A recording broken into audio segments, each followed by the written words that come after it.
Electron বিন্যাসের উপর ভিত্তি করে পর্যায় সারণীর মৌলগুলোকে আমরা কয় ভাগে ভাগ করতে পারি? 4 ভাগে ভাগ করতে পারি। কেমনে এটা মনে রাখবা? ভাইয়া এটা মনে রাখাটা খুবই ইজি, কারণ ওই যে এসপিডিএফ ভাইয়া, এসপিডিএফ এর নাম আমরা সবাই শুনছি। মনে রাখবা ইলেকট্রন বিন্যাসের উপর ভিত্তি করে মৌলগুলোকে আমরা 4টা শ্রেণীতে ভাগ করতে পারি, এসপিডিএফ এই 4টাতে ভাগ করতে পারি। তাহলে যেটার ক্ষেত্রে, যেই শ্রেণীবিন্যাসের ক্ষেত্রে সর্বশেষ ইলেকট্রনটা তোমার এস অরবিটালে প্রবেশ করে সেটাকে আমরা বলি হলো এস ব্লক মৌল। সর্বশেষ ইলেকট্রনটা যদি তোমার আহ্বান নীতি অনুযায়ী পি অরবিটালে প্রবেশ করে সেটা হলো পি ব্লক মৌল। সর্বশেষ ইলেকট্রনটা যদি ইলেকট্রন বিন্যাস অনুযায়ী ডি অরবিটালে প্রবেশ করে সেটা হলো ডি ব্লক মৌল। আর সর্বশেষ ইলেকট্রন যদি এফ এ প্রবেশ করে সেটা হলো এফ ব্লক মৌল। এখন আসো এদের একটু আমরা একটা ছক করে ফেলি। কি করে ফেলি? এদের একটা ছক করে আমরা এখন একটু এদের অবস্থানগুলো নির্ণয় করার চেষ্টা করি, কারণ এইখান থেকে কয়টা প্রশ্ন আসছে বলো? 7টা প্রশ্ন আসছে। এখন আমি যেই ছক পড়াবো শুধুমাত্র সেই ছক থেকেই দেখবা টোটাল 7টা প্রশ্ন আসছে, খুবই ইম্পর্টেন্ট, জাস্ট একটা ছক থেকে। তাহলে চলো আগে একটু ছকটা দেখে ফেলি, ঠিক আছে? এই ছক প্লাস একটা ছন্দ দিব, কয়েকটা ছন্দ দিব, এগুলা থেকে তোমার টোটাল 7টা প্রশ্ন আসছে। তাহলে একটা ছক বানায় ফেলি। এখানে হলো এস, দাঁড়াও কলমটা একটু ধোকা দিচ্ছে আর কি আমাদের সাথে কলমটাও হলো একটু মজা করতেছে।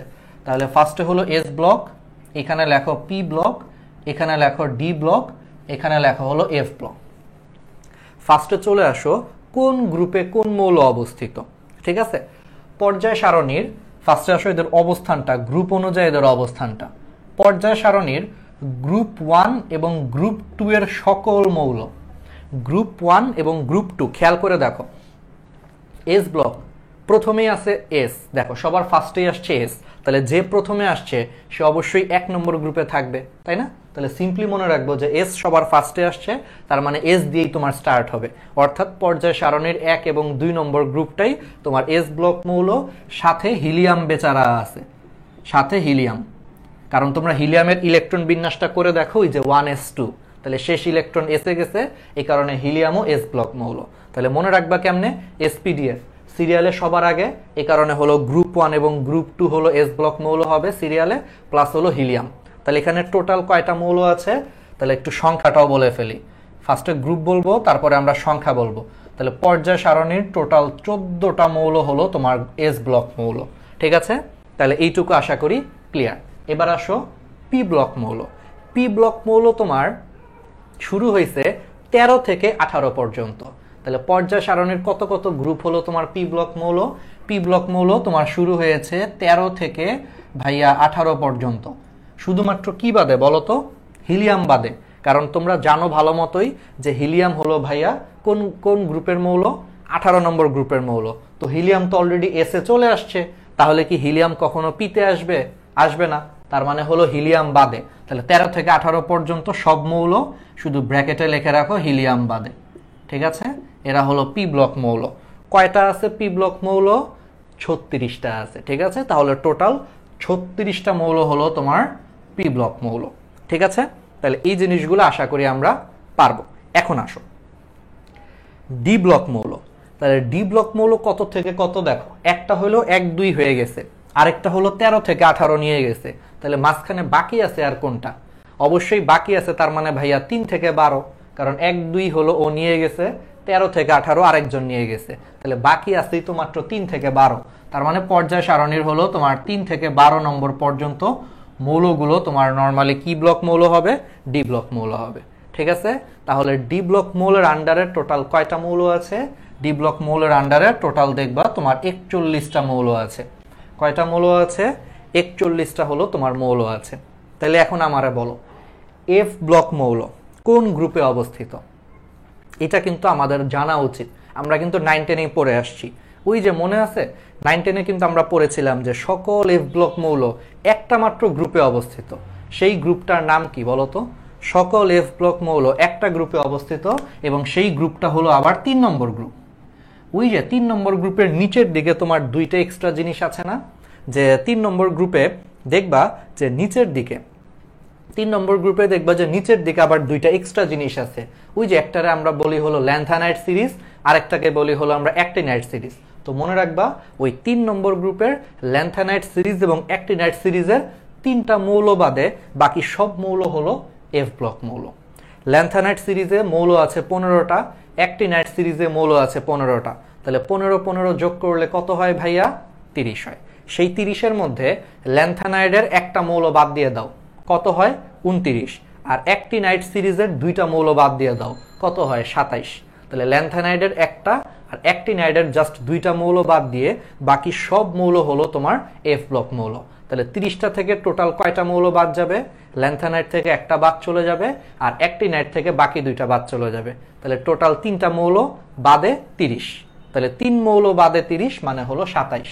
তার মানে পর্যায় সারণীতে টোটাল 27টা মৌল হলো তোমার এফ ব্লক মৌল, যারা কত নম্বর গ্রুপে অবস্থিত? শুধুমাত্র 3 নং গ্রুপে অবস্থিত। ক্লিয়ার? আশা করি এই জিনিসটা সবাই তোমরা পারবা। বা আরেকভাবে হিসাব করতে পারো, টোটাল মৌল আছে 118টা, তুমি এই 3টারে যোগ করো, দেখো 91টা হয়। 118 থেকে 91 বিয়োগ করো, দেখো তোমার চলে আসবে 27। 27টা হলো এফ ব্লক মৌল। ঠিক আছে? ওকে, এবার আসো, এবার আমরা একটু হিসাব করি যে এদের প্রকৃতি কিরকম হবে। এদের প্রকৃতি কি আমাদেরকে এখন ভালো মতো একটু পড়তে হবে। প্রকৃতি মানে এরা কি ধাতু, অধাতু, নাকি হলো তোমার অপধাতু, সব পড়বো আমরা। তাহলে প্রকৃতি খেয়াল করো তো, এস ব্লক মৌল মেনলি তোমার কি গ্রুপ 1 এবং গ্রুপ 2 এর মৌল। তাহলে গ্রুপ 1 এবং গ্রুপ 2 এর মৌল কি? সবাই তো ধাতু, তাই না? সবাই তো ধাতু। তার মানে ডেফিনেটলি হলো তোমার গ্রুপ 1 এবং গ্রুপ 2 এর মৌল হলো ধাতু। তার মানে এরা ধাতু, হিলিয়াম বাদে। হিলিয়ামটা ব্যতিক্রম ধরতে পারো, ঠিক আছে? হিলিয়ামটারে তুমি ব্যতিক্রম ধরে তুমি বলতে পারো এরা মেইনলি ধাতু। ঠিক আছে, বুঝতেই পারতেছো হিলিয়াম ব্যতিক্রম। এবার আসো ফসফরাস। ফসফরাস বলতেছি, কি বলে? পি ব্লক মৌল। তো পি ব্লক মৌল কি ভাইয়া? 13 থেকে 18 পর্যন্ত।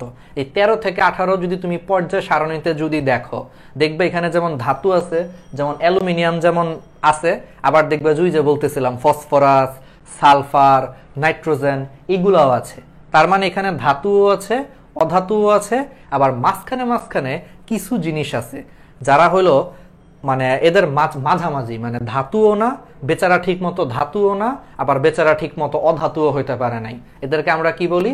অপধাতু বলি। তাহলে মনে রাখবা পর্যায় সারণীর গ্রুপ পি এ সবাই আছে, যত ধরনের হওয়া পসিবল সবাই আছে পি ব্লক মৌলে। তার মানে হলো তোমার ধাতু আছে, তোমার অপধাতু আছে, বেচারারা আসলে অপধাতু, ওরা ধাতুও হইতে পারে নাই আবার অধাতুও হইতে পারে নাই, ওদের মনে অনেক দুঃখ আছে। ঠিক আছে, তাহলে ধাতু, অপধাতু আর আরেকটা হলো অধাতু।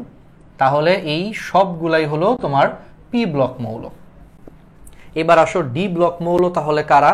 ডিতে হলো সব ধাতু। ওই যে লোহা পড়ছো না? ডি ব্লক মৌলের সবচেয়ে ফেমাস এক্সাম্পল কি? লোহা। তো লোহা দিয়ে মনে রাখতে পারো যেখানে সবই হলো ধাতু, কোনো অপধাতু অধাতু কিচ্ছু নাই। তার মানে এরা সবই হলো তোমার ধাতু। ঠিক আছে, এবার চলে আসো হলো এফ ব্লক মৌল। ল্যান্থানাইড সিরিজ, অ্যাক্টিনাইড সিরিজ সব ধাতু, এগুলো সব ধাতুর সিরিজ, মনে রাখতে হবে। তার মানে ডেফিনেটলি এরা হলো ধাতু। ঠিক আছে, তাহলে আমাদের প্রকৃতি শেষ। এই ছকটা আর আমি কয়েকটা ছন্দ দিব মজার মজার, এখান থেকে তোমার টোটাল ধরতে পারো তোমার 7টার মতো প্রশ্ন আসছে আর কি, 7 থেকে 8টার মতো প্রশ্ন আসছে। আমি দেখাবো, আমি আজকে প্রমাণও দেখাবো যেগুলোর থেকে আসলেই 7-8টা প্রশ্ন আসছে, এবং তোমরা আবিষ্কার করবা কি যে ভাইয়ার ক্লাস করার পর তোমাদের জন্য জিনিসটা খুব ইজি লাগতেছে। ঠিক আছে, ওকে, তাহলে এইটুকু মুছে দেই। হ্যাঁ, এইটুকু মুছে দিই, খালি উপরের 2টা পার্ট মুছে দিই, উপরের 2টা পার্ট মুছে দিয়ে আমাদের কাজে লাগবে। দেখো 41-27-এর হিসাবগুলো আমরা একটু বাদ দিয়ে দেই, কারণ আছে। এখন খেয়াল করো ভাইয়া, আমরা যদি গলনাঙ্ক স্ফুটনাঙ্ক নিয়ে যদি আমরা এখন একটু চিন্তা করতে যাই, ধরো এই জিনিসগুলা, তোমাদের কোনো প্রশ্ন আছে? প্রশ্ন করতে পারো, কোনো কিছু না বুঝলে তোমরা হলো প্রশ্ন করতে পারো। গলনাঙ্ক স্ফুটনাঙ্ক দিয়ে যদি এখন আমরা চিন্তা করি তাহলে কি হবে? গলনাঙ্ক স্ফুটনাঙ্ক একটু খেয়াল করো, গলনাঙ্ক অথবা স্ফুটনাঙ্ক দিয়ে চিন্তা করলে এই যে গ্রুপ 1 এবং 2 অর্থাৎ যাদেরকে আমরা বলতেছি হলো এস ব্লক মৌল, এই এস ব্লক মৌলের ক্ষেত্রে এরা যে ধাতু, এদের ধাতুগুলো হলো নরম টাইপের ধাতু। কি ধরনের ধাতু? নরম টাইপের ধাতু। ওদেরকে তুমি যদি ছোঁয়া দাও, ধরো তুমি ওদেরকে একটু ছুঁইলা, একটু টাচ করলা, ওরা লজ্জাবতীর মতো হলো নুইয়ে পড়ে যায়, তাই না? নরম মানে ওরা নরম সরম, মানে একেবারে লাজুক টাইপের, ছুবা লজ্জাবতীর মতো একবারে নুয়ে পড়ে যাবে। তার মানে ওদেরকে সামান্য তাপ দিলে ওরা গোল গল গল করে পড়ে যায়। নরম, একটু ছুবা বা একটু তাপ দিবা একবারে কপাত করে হলো ওরা কি হবে, পই পই করে হলো গলে যাবে। ঠিক আছে, একটা কথা আছে, পই পই করে তরল হয়ে যাবে। তার মানে ওদের গলনাঙ্ক স্ফুটনাঙ্ক হলো নিম্ন। ওরা ধাতু হইলে কি হবে, নিম্ন, নরম সরম মানুষ। ঠিক আছে, মানে ধরতে পারো যারা ছেলে হইলে কি হবে, একটু মেয়েলি স্বভাবের, নরম লাজুক টাইপের, একটু ছুইলেই গইলা পড়ে যায়। ঠিক আছে, তাহলে ওরা হলো নিম্ন গলনাঙ্ক স্ফুটনাঙ্ক বিশিষ্ট ধাতু। এরা হলো এস ব্লক। পি ব্লকে আলাদা করে আসলে কিছু বলা যায় না। কেন বলা যায় না? কারণ খেয়াল করো তো, পি ব্লকে কারা কারা আছে, ধাতু আছে, অপধাতু আছে, অধাতু আছে। তো এদের মধ্যে যারা ধাতু ওদের গলনাঙ্ক হলো বেশি। নর্মালি ধাতুর গলনাঙ্ক হলো বেশি, তোমরা সবাই জানো। যেমন লোহাকে গলাইতে গেলে কিন্তু অনেক টেম্পারেচার দেওয়া লাগে। তাহলে ওদের মধ্যে যারা ধাতু ওদের গলনাঙ্ক স্ফুটনাঙ্ক বেশি, কিন্তু অধাতুর গলনাঙ্ক স্ফুটনাঙ্ক হলো কম।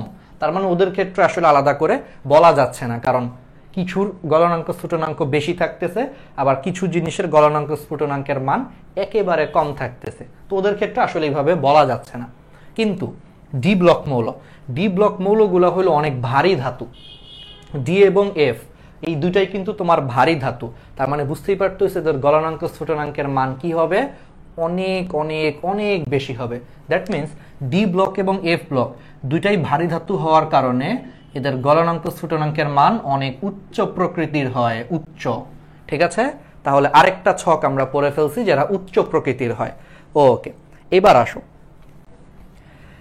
এদের অবস্থা কি হবে, এদের আরেকটু জিনিস। এখন ওরা দেখতে কি রকম হবে, ওই যে বলছি তোমার ধাতু। হ্যাঁ, এই যে আমরা যা বলতেছি তোমার হলো ধাতু, এরা ছেলে হইলো বা এরা ধাতু হইলো একটু মেয়েদের মতো, ছুবা পই পই করে হইলো গইলা যাবে।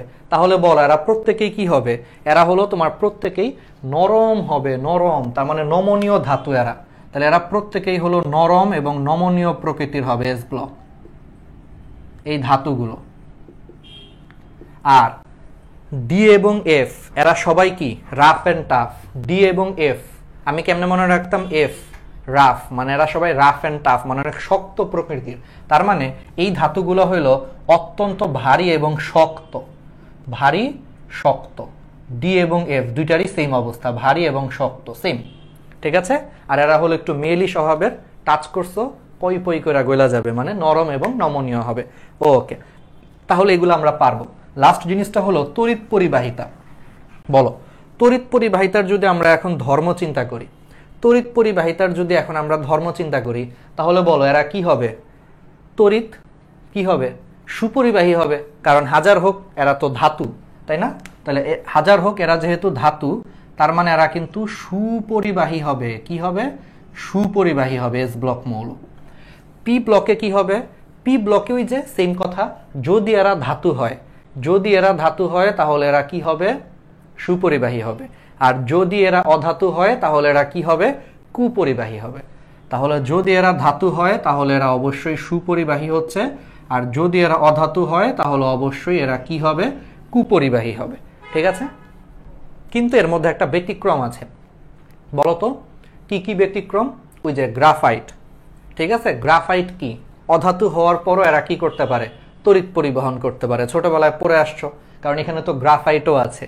পি ব্লকে কিন্তু এই যে কার্বন আছে, তো কার্বনের একটা রূপভেদ হলো গ্রাফাইট। সেই গ্রাফাইট কিন্তু অধাতু হওয়ার পরও তড়িৎ পরিবহন করতে পারে, একটু মাথায় রাখতে হবে। ওকে, এবার আসো ডি ব্লক। এরা কি ধাতু, তো ধাতু মানে কি, অবশ্যই তড়িৎ সুপরিবাহী। তার মানে এরা তড়িৎ এবং তাপ সুপরিবহন করবে, তার মানে এরা তাপ এবং তড়িৎ সুপরিবাহী। এফ ব্লক কি হবে, ধাতু, তাহলে অবশ্যই এফ ব্লকও কি করবে, তড়িৎ এবং তাপ সুপরিবাহী হবে। ঠিক আছে, তো আশা করি এই ছকটা আমরা পারবো। বাকিগুলো না লেখলেও তোমরা এখন বুঝতে পারতেছো। আর যারা তড়িৎ পরিবহন করে তারা তাপও পরিবহন করে, কারণ তড়িৎ যে পরিবহন করতে পারে তার তাপ পরিবহন করতেও কোনো সমস্যা নাই। তার মানে এরা প্রত্যেকেই হলো তাপ এবং তড়িৎ সুপরিবাহী, তাপ এবং তড়িৎ সুপরিবাহী, তাপ এবং তড়িৎ সুপরিবাহী। আর শুধু যখন অধাতু হবে তখন এরা হলো কুপরিবাহী হয়ে যাবে বা অপরিবাহী হয়ে যাবে। ঠিক আছে, ওকে। কিন্তু এখানে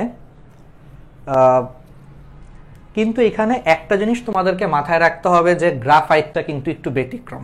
আশা করি এটা তোমরা জানো, ছোটবেলায় পড়ে আসছো যে গ্রাফাইট হলো একমাত্র অধাতু, অনেক মনোযোগ দিয়ে পড়ছো যে গ্রাফাইট হলো একমাত্র অধাতু যারা হলো তোমার কি করে, তড়িৎ পরিবহন করে। ঠিক আছে, ওকে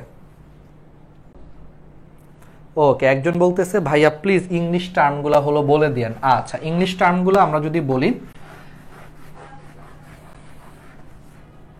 এরা কন্ডাকটিভ, ঠিক আছে, এরা ইলেকট্রিসিটি এবং হলো হিট কন্ডাক্ট করে, এরা সবাই ইলেকট্রিসিটি এবং হিট কন্ডাক্ট করে যেহেতু তারা হলো মেটাল। জাস্ট এরা হলো তোমার নন মেটাল মানে অধাতু বা নন মেটাল, এ কারণে এরা হলো হিট এবং ইলেকট্রিসিটি কন্ডাক্ট করতে পারে না। ঠিক আছে, ওকে, তাহলে শেষ আমাদের ফার্স্ট ছকটা শেষ। এখন আসো, এই যে তোমরা যে ক্লাস করতেছো, তোমাদের একটা ছোট্ট কথা আছে, ছোট্ট কাজ আছে। তোমরা তো প্রচুর শেয়ার করবা, ফ্রেন্ডদেরকে মেনশন করবা, আর রেগুলার তো আমাদের ক্লাস করবা। তাহলে প্রশ্ন অ্যানালাইসের পাশাপাশি আমরা হলো দাগানো বইয়ের কিন্তু পিডিএফ দিব একেবারে 7 ক্লাস পর্যন্ত। লাস্ট ক্লাস 7th ক্লাস পর্যন্ত যারা করবা তাদেরকে হলো আমরা এখান থেকে দাগানো বইয়ের হলো পিডিএফ দিব। ঠিক আছে, এবং তোমরা আমাদের ক্লাসের নোট জমা দিতে পারো গ্রুপে রিভিউ হিসেবে। অর্থাৎ তোমরা হলো আমাদের যে গ্রুপটা থেকে আমরা লাইভে গেছি সেখানে তোমরা একটা কাজ করতে পারো, এই যে এখানে গ্র্যাভিটি রিভিউ, এই গ্র্যাভিটি রিভিউ এই হ্যাশট্যাগটা তোমরা ইউজ করতে পারো। এই হ্যাশট্যাগটা ইউজ করে তোমরা নিচে আরেকটা হ্যাশট্যাগ ইউজ করতে পারো 7 days মেডিকেল চ্যালেঞ্জ। ঠিক আছে, ওই যে এরকম হ্যাশ দিবা আর কি, বা ড্যাশ দিবে 7 days মেডিকেল চ্যালেঞ্জ, এটা দিয়ে তোমরা ডে 1 লিখতে পারো। ঠিক আছে, গ্র্যাভিটি রিভিউ, তারপরে 2টা হ্যাশট্যাগ ইউজ করে ডে 1 দিয়ে তোমরা আমাদের ক্লাসের ব্যাপারে একটু সুন্দর করে রিভিউ দিবা, আর সাথে হলো নোটটা, তোমরা যে কষ্ট করে নোট করেছো সেই নোটটা একটু জমা দিবা। ঠিক আছে, তাহলে আমি তোমাদের নোটটা দেখে দিব, নোটটা চেক করে দিব। আর যারা এরকম সুন্দর করে এই 2টা হ্যাশট্যাগ সহ আর কিছু কথা লেখা সহ, প্লাস চাইলে আমাদের ক্লাসের লিঙ্ক দিয়ে দিতে পারো, এই ক্লাসটার লিঙ্ক সহ দিতে পারো, দিয়ে যারা আমাদের গ্রুপটাতে দিবে, কোন গ্রুপ, এই গ্রুপে যারা দিবে তাদের মধ্য থেকে আমি একজনকে হলো পরের ক্লাসে আমরা, অর্থাৎ ক্লাস 2তে আমরা হলো বিজয়ী ঘোষণা করব, পুরস্কার দিব তাকে, তার ফোনে একটা আকর্ষণীয় অ্যামাউন্টের একটা টাকা হলো রিচার্জ হয়ে যাবে। আর এতে করে কিন্তু আসলে আমাদের কোনো লাভ না, এটা আর কি তোমাদেরকে উৎসাহ দেওয়ার জন্য যেন তোমরা নোট করো। কারণ এই ক্লাসের যদি নোট করো, বিলিভ মি, তোমার বইটা অনেক ছোট হয়ে যাবে, তুমি অনেক অল্প পরিশ্রমে তোমার বইটা সুন্দর করে তুমি রিভাইজ দিতে পারবে। ঠিক আছে, তাহলে কি করবা, এই 2টা হ্যাশট্যাগ সহ একটু 2-4টা সুন্দর কথা লিখে আমাদের যে গ্রুপটা আছে, আমাদের যেই গ্রুপ থেকে লাইভে গেছি সেখানে নোটটা সুন্দর করে দিবা। আমি তোমাদের সবার নোট চেক করে দিব, আর সেখান থেকে একজনকে আমরা র্যান্ডমলি হলো বিজয়ী ঘোষণা করে পরের ক্লাসের শুরুতেই আগে ওর নামটা এখানে লিখবো। পরের ক্লাস নেওয়ার আগে আগে বিজয়ী ঘোষণা করে ওর নামটা আগে লিখে তারপরে হলো আমরা ক্লাস শুরু করব, আর পুরস্কার তো পাবেই।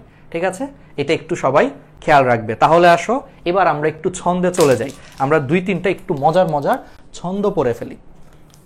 আমাদের পরীক্ষায় মাঝে মাঝে group 1, group 2, group 13, group 14, group 15, group 16, group 17 হাবিজাবির বিভিন্ন গ্রুপের নামগুলা হলো মনে রাখতে হয়। পরীক্ষায় প্রায় প্রশ্ন আসে যে এই মৌলটা কোন গ্রুপের, তাহলে সেইটা আমরা এখন কিছু ছন্দ দিয়ে আমরা মনে রাখবো।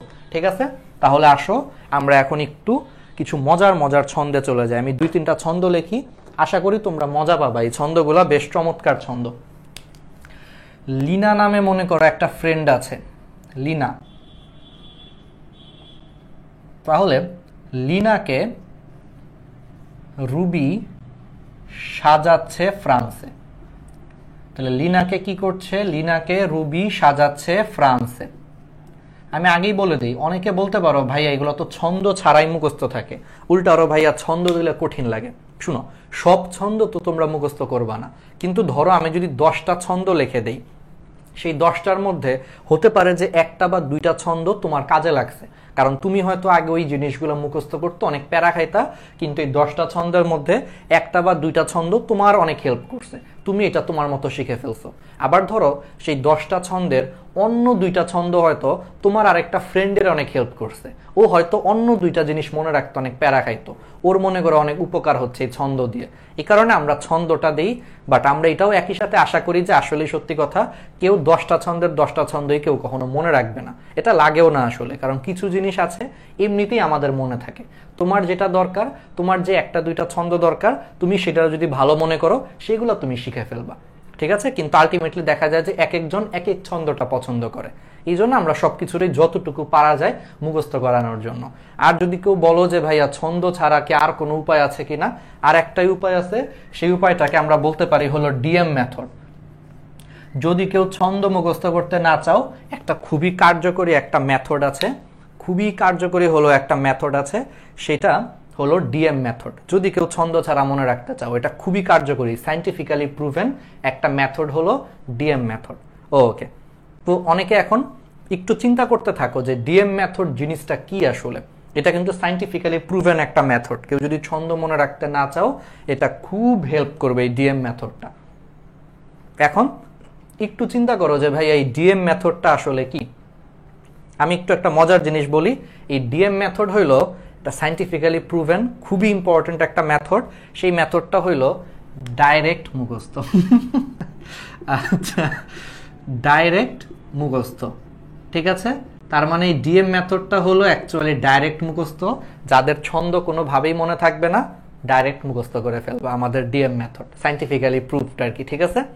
অনেকে হয়তো খুশি হয়ে গেছিল যে আল্লাহ ভাইয়া বলতেছে অনেক চমৎকার মনে হয় একটা ছন্দ, এটা মনে হয় মুখস্থ থাকবে। না, এটা আসলে ডাইরেক্ট মুখস্থ, সাইন্টিফিক্যালি প্রুভেন আর কি। আচ্ছা, একটু মজা নিলাম। তাহলে এবার আসো গ্রুপ 1। তাহলে গ্রুপ 1-এর হলো আমরা মৌলগুলা হলো এখন একটু মুখস্থ রাখার চেষ্টা করব, ঠিক আছে। গ্রুপ 1-এর মৌলগুলা কি দেখো। গ্রুপ 1-এর মৌলগুলা হচ্ছে এই যে লিনা, লিনাতে হইলো লিনার এই Li-তে হইলো লিথিয়াম, নাতে হইলো তোমার সোডিয়াম, আর কেতে হইলো তোমার পটাশিয়াম, ওই যে পটাশিয়ামের কে। তাহলে দেখো লিনা কে, তার মানে লিথিয়াম, সোডিয়াম, পটাশিয়াম। রুবিতে বুঝতেই পারতেছো রুবিডিয়াম। সাজাচ্ছে, সাজাচ্ছেতে হলো তোমার সিজিয়াম, আর ফ্রান্সে সাজাচ্ছে মানে হলো ফ্রান্সিয়াম। ব্যাস, এরা হলো তোমার পর্যায় সারণীর গ্রুপ 1-এর মৌল। একেবারে চমৎকারভাবে মুখস্থ হয়ে গেছে যে লিনাকে রুবি সাজাচ্ছে ফ্রান্সে। আমি শিওর যেখানে যারা ছিল এখনো হাসির রিয়াক্ট দিচ্ছ, অনেকেই ভাবছিলা যে ভাইয়া ডিএম মেথড দিয়ে না জানি কি একটা বলবে, সাইন্টিফিক্যালি প্রুভেন একটা মেথড, অনেক চমৎকার কিছু একটা হবে। হ্যাঁ, অবশ্যই চমৎকার, ডাইরেক্ট মুখস্থ। তুমি যদি কোনো কিছু ডাইরেক্ট মুখস্থ রাখতে পারো, এর থেকে সেরা মেথড আর হয় না ডাইরেক্ট মুখস্থ করা, ঠিক আছে। কিন্তু বুঝতেই পারতেছো। আচ্ছা, তাহলে লিনাকে রুবি সাজাচ্ছে ফ্রান্সে, তাহলে লিথিয়াম, সোডিয়াম, পটাশিয়াম, তারপরে হলো রুবিডিয়াম, সিজিয়াম, ফ্রান্সিয়াম, এরা হলো গ্রুপ 1-এর মৌল। ডান, ঠিক আছে। ওকে, এবার আসো গ্রুপ 2-এর মৌল। গ্রুপ 2-এর মৌল, তাহলে গ্রুপ 1 কিন্তু শেষ, এবং সব সিরিয়ালে কিন্তু আমরা গিয়েছি, সব সিরিয়ালে দেখ উপর থেকে নিচে সিরিয়াল আছে, সব সিরিয়ালে গিয়েছি। ওকে, এবার আসো গ্রুপ 2-এর মৌল। একটু দ্রুত লিখবা, হ্যাঁ, আমাদেরকে কিছু জিনিস দেখাইতে হবে, অনেক কিছু আমাদেরকে একটু পড়াইতে হবে। আচ্ছা, গ্রুপ 2-এর মৌলগুলো মনে রাখবা। কারো মনে করো বিধবা মা,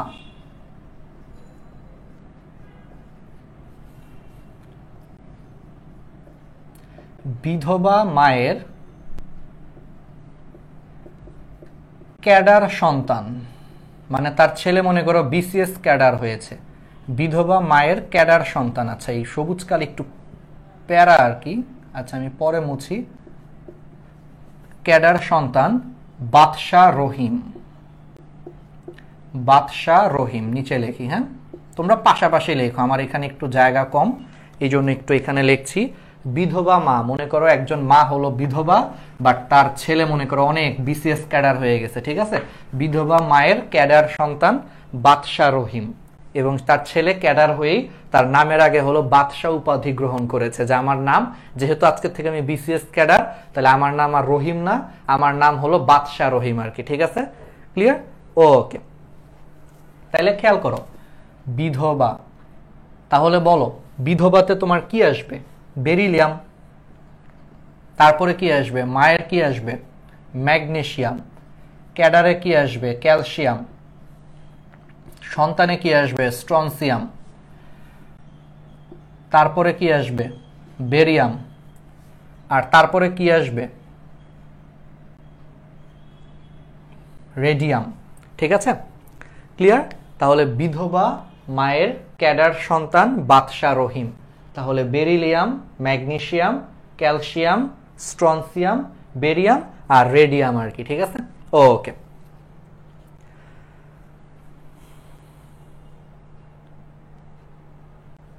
ওকে, তাহলে এইটুকু জিনিস আশা করি তোমাদের মনে থাকবে। ঠিক আছে, এটা হলো গ্রুপ 2 এর মৌল। ঠিক আছে, গ্রুপ 2 এর মৌল, এরা হলো বিধবা মায়ের ক্যাডার সন্তান। সে ক্যাডার হয়েই তার নামের আগে হলো সে বাদশা নাম ধারণ করে ফেলছে। ঠিক আছে, ওকে, তাহলে এইটুকু জিনিস আমরা পারবো। এবং আগেই বলে দিই, সবুজ কালিতে একটু প্রবলেম আছে, এই জন্য এটা আমরা একটু ন্যাকড়া দিয়ে পরিষ্কার করতেছি। ঠিক আছে, বাকি কালিতে কোনো সমস্যা নাই, এই সবুজ জিনিসটাতেই প্রবলেম। এখানে কি সবুজ নামে কেউ আসো? কেউ মাইন্ড করো না, সবুজ নামের কেউ থাকলে কেউ মাইন্ড খাও না, এই সবুজ জিনিসগুলোতে একটু ভেজাল আর কি। ঠিক আছে, কেউ পার্সোনালি নিও না আবার। আচ্ছা, এবার আসো আমরা গ্রুপ 13। গ্রুপ 13 এর মৌলগুলো হলো আমরা এখন মনে রাখবো। গ্রুপ 13 এর মৌলগুলো হলো এইভাবে মনে রাখবো: বাবা এলো গেল ইন্ডিয়া থাইল্যান্ডে। মানে কারো বাবা মনে করো ইন্ডিয়া থেকে এসে আবার থাইল্যান্ডে গেল, তাহলে বাবা এলো গেল ইন্ডিয়া থাইল্যান্ডে। ঠিক আছে, তাহলে বাবা এলো গেল ইন্ডিয়া থাইল্যান্ডে। এই বাবা বুঝতেই পারতেছে এখানে হলো বোরন, এটা কিন্তু গ্রুপ 13 পড়াচ্ছি, গ্রুপ 13 বোরন। এলোতে বুঝতেই পারতেছো ভাইয়া এটা হলো অ্যালুমিনিয়াম হবে, গেলোতে হলো বুঝতেই পারতেছো ভাইয়া গ্যালিয়াম হবে, ইন্ডিয়াতে বুঝতেই পারতেছো ভাইয়া ইন্ডিয়াম হবে, আর থাইল্যান্ডে হলো ভাইয়া এটা কি হবে? থ্যালিয়াম হবে। ঠিক আছে, টিএইচ মনে হয় থ্যালিয়াম। ঠিক আছে, ওকে, ক্লিয়ার? তাহলে এই জিনিসটা একটু মনে রাখতে হবে। আচ্ছা, থ্যালিয়াম কি টিএইচ না, সরি টিআই, এটা, বাট বানানটা হলো তোমার থ্যালিয়াম আর কি। ঠিক আছে, ওই যে থাইল্যান্ড থ্যালিয়াম দেখবা। তাহলে খেয়াল করো, বোরন, অ্যালুমিনিয়াম, গ্যালিয়াম, ইন্ডিয়াম আর হলো থ্যালিয়াম। ঠিক আছে, এরা হলো তোমার পর্যায় সারণীর গ্রুপ 13 মৌল। ঠিক আছে, ওকে, আশা করি এই জিনিসটুকু ক্লিয়ার। তাহলে তুলে ফেলো, বাবা এলো গেল ইন্ডিয়া থাইল্যান্ডে। ঠিক আছে, ওকে, এবার আসো এর পরের জিনিসটা। আমরা কিন্তু বুঝাবো, অনেক কিছু বুঝাবো, কিন্তু এগুলো আপাতত মুখস্থ রাখা, এখানে আসলে বুঝানোর কিছু নাই, এই জন্য এগুলো আমি একটু মুখস্থ রাখাচ্ছি। আর আমাদের কিন্তু একটা কোর্স চলতেছে। ঠিক আছে, আমি একটু জাস্ট বলি, অনেকটুকু পড়াইছি। আমাদের হলো একটা মেডিকেল কোর্স চলতেছে, যেটা হলো তোমার এইচএসসি 21 এবং 20 ব্যাচেরও যদি কেউ সেকেন্ড টাইমার থেকে থাকো তাদের জন্য। আমাদের কোর্সে আমরা হলো তোমাদেরকে টোটাল মেডিকেলের সব কিছু পড়াবো, অর্থাৎ একেবারে এখন থেকে সেপ্টেম্বর থেকে ক্লাস শুরু হয়ে সেটা আপ টু তোমাদের মেডিকেল অ্যাডমিশন পর্যন্ত চলবে। দ্যাট মিনস 8 থেকে 9 মাসের মতো এই কোর্সটা চলবে একেবারে মেডিকেল পর্যন্ত। এবং সেই কোর্সগুলোতে আমরা হলো biology, chemistry, physics, general knowledge আর হলো ইংলিশ, সবগুলা সাবজেক্ট হলো আমরা পড়াবো এবং খুবই চমৎকার ওয়েতে পড়াবো। প্লাস সাথে কি কি থাকবে, ওই যে প্রশ্ন অ্যানালাইজ করে দিব আমরা, তারপর হলো দাগানো বইয়ের পিডিএফ থাকবে, তুমি প্রচুর এক্সাম দিতে পারবা, উইকলি এক্সাম থাকবে, ডেইলি এক্সাম থাকবে, মান্থলি এক্সাম থাকবে, প্রচুর এক্সাম দিবা। আবার সেই এক্সামের আমরা যে প্রশ্নগুলো তোমাদেরকে করব সেগুলোর আবার আমরা আলাদা করে সলভ ক্লাস নিব। ঠিক আছে, শুধু এখানেই শেষ না, তোমাদেরকে তারপর গত 15 বছরের মেডিকেল অ্যাডমিশনের যা যা প্রশ্ন আসছে সেগুলো আমরা সলভ করাবো। কেন করাবো? কারণ দেখা যায় যে প্রত্যেক বছরে নতুন মেডিকেলের যে প্রশ্নগুলো আসে সেগুলা গত 15-20 বছরের আশেপাশের জায়গা থেকে প্রশ্ন আসে। ধরো গত 3 বছর আগে একটা টপিক্স থেকে প্রশ্ন আসছে, এবার হয়তো ওইখান থেকে না এসে ওই টপিক্সের সাথে রিলেটেড আরেকটা টপিক্স থেকে প্রশ্ন আসে। তো আমাদের যে সলভ ক্লাসগুলো হবে প্রশ্ন ব্যাংকের, সেই সলভ ক্লাসগুলোতে আমরা শুধু প্রশ্ন সলভ করাবো না, প্রশ্নের পাশাপাশি ওই রিলেটেড তার আশেপাশের টপিক্স থেকেও আমরা প্রশ্ন সলভ করাবো, এটাও থাকবে। সাথে হইলেও তোমাদের আরেকটা স্পেশাল জিনিস থাকবে, এটা খুবই স্পেশাল জিনিস, যেটা হলো তোমার অ্যাকচুয়ালি কোথাও তোমরা পাবে না। প্রশ্ন ব্যাংক সলভিংটা একটা স্পেশাল জিনিস, একেবারে ডিটেলস প্রশ্ন ব্যাংক সলভ করাবো। এর জন্য আবার আলাদা করে তোমরা শুধু প্রশ্ন ব্যাংক সলভিং এর কোর্সে ভর্তি হতে পারো, আবার হলো তোমার এক্সাম শুধু আলাদা করে এক্সাম ব্যাচে ভর্তি হতে পারো, পুরাটাও ভর্তি হতে পারো।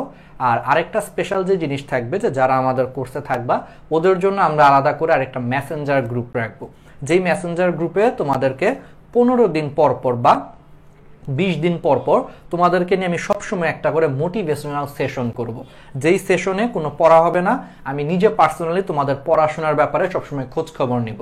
তো কেউ যদি হতাশ হও, কেউ যদি ডিপ্রেশনে থাকো, কারো যে কোনো ধরনের পড়াশোনা নিয়ে যদি প্রবলেম হয়, তুমি সবসময় মাসে 2-3 বার আমার সাথে কন্ট্যাক্ট করতে পারবা, যেটা আমার মনে হয় যে একজন অ্যাডমিশন স্টুডেন্টের জন্য সবচেয়ে ইম্পর্টেন্ট।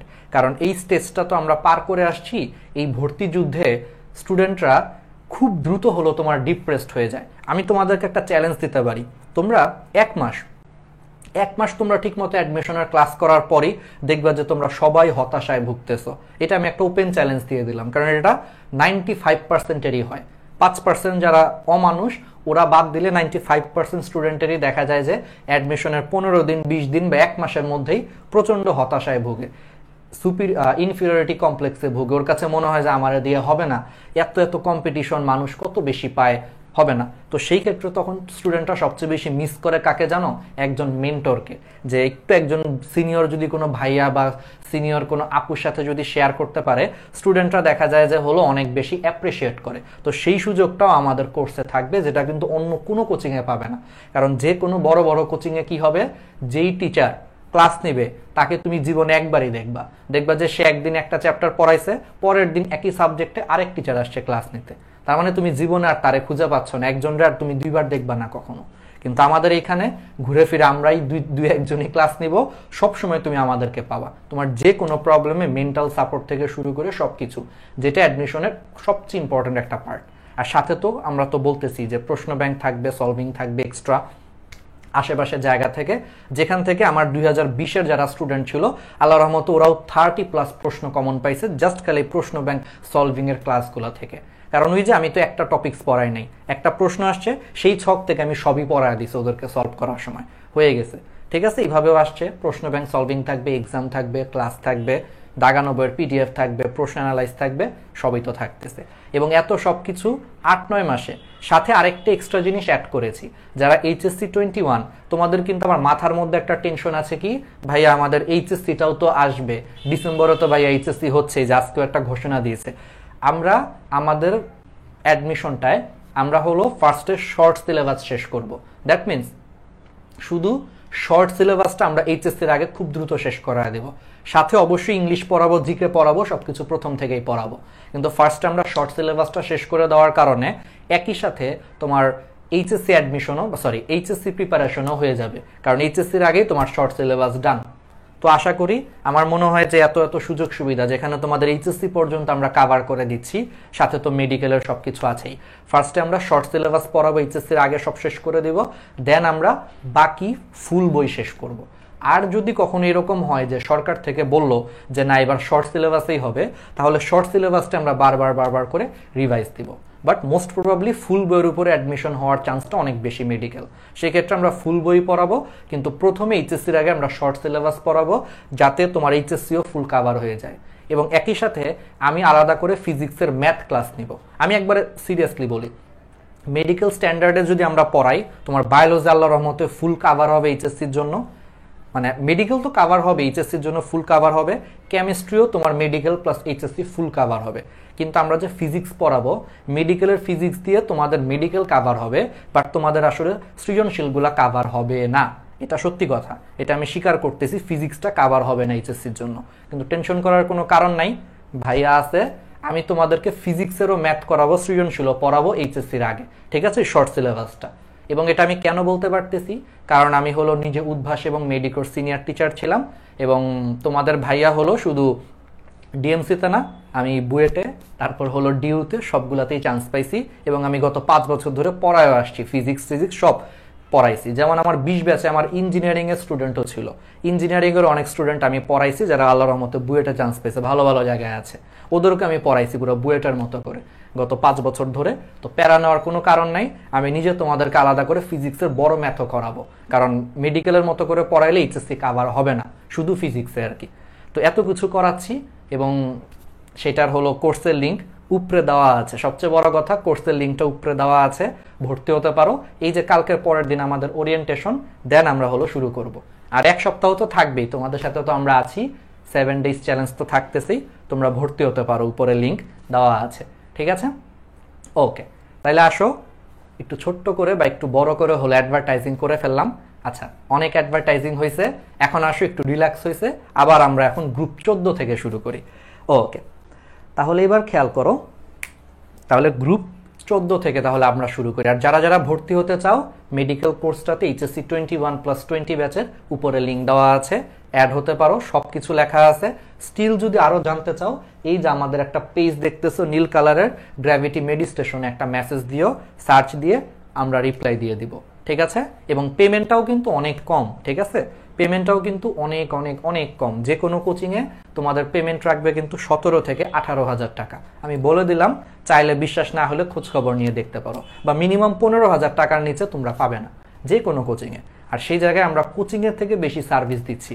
প্লাস আমি নিজে সিনিয়র টিচার ছিলাম, নিজে কোচিংয়ে ক্লাস নিয়ে আসছি, পার্সোনাল সব কিছু কেয়ার দিচ্ছি।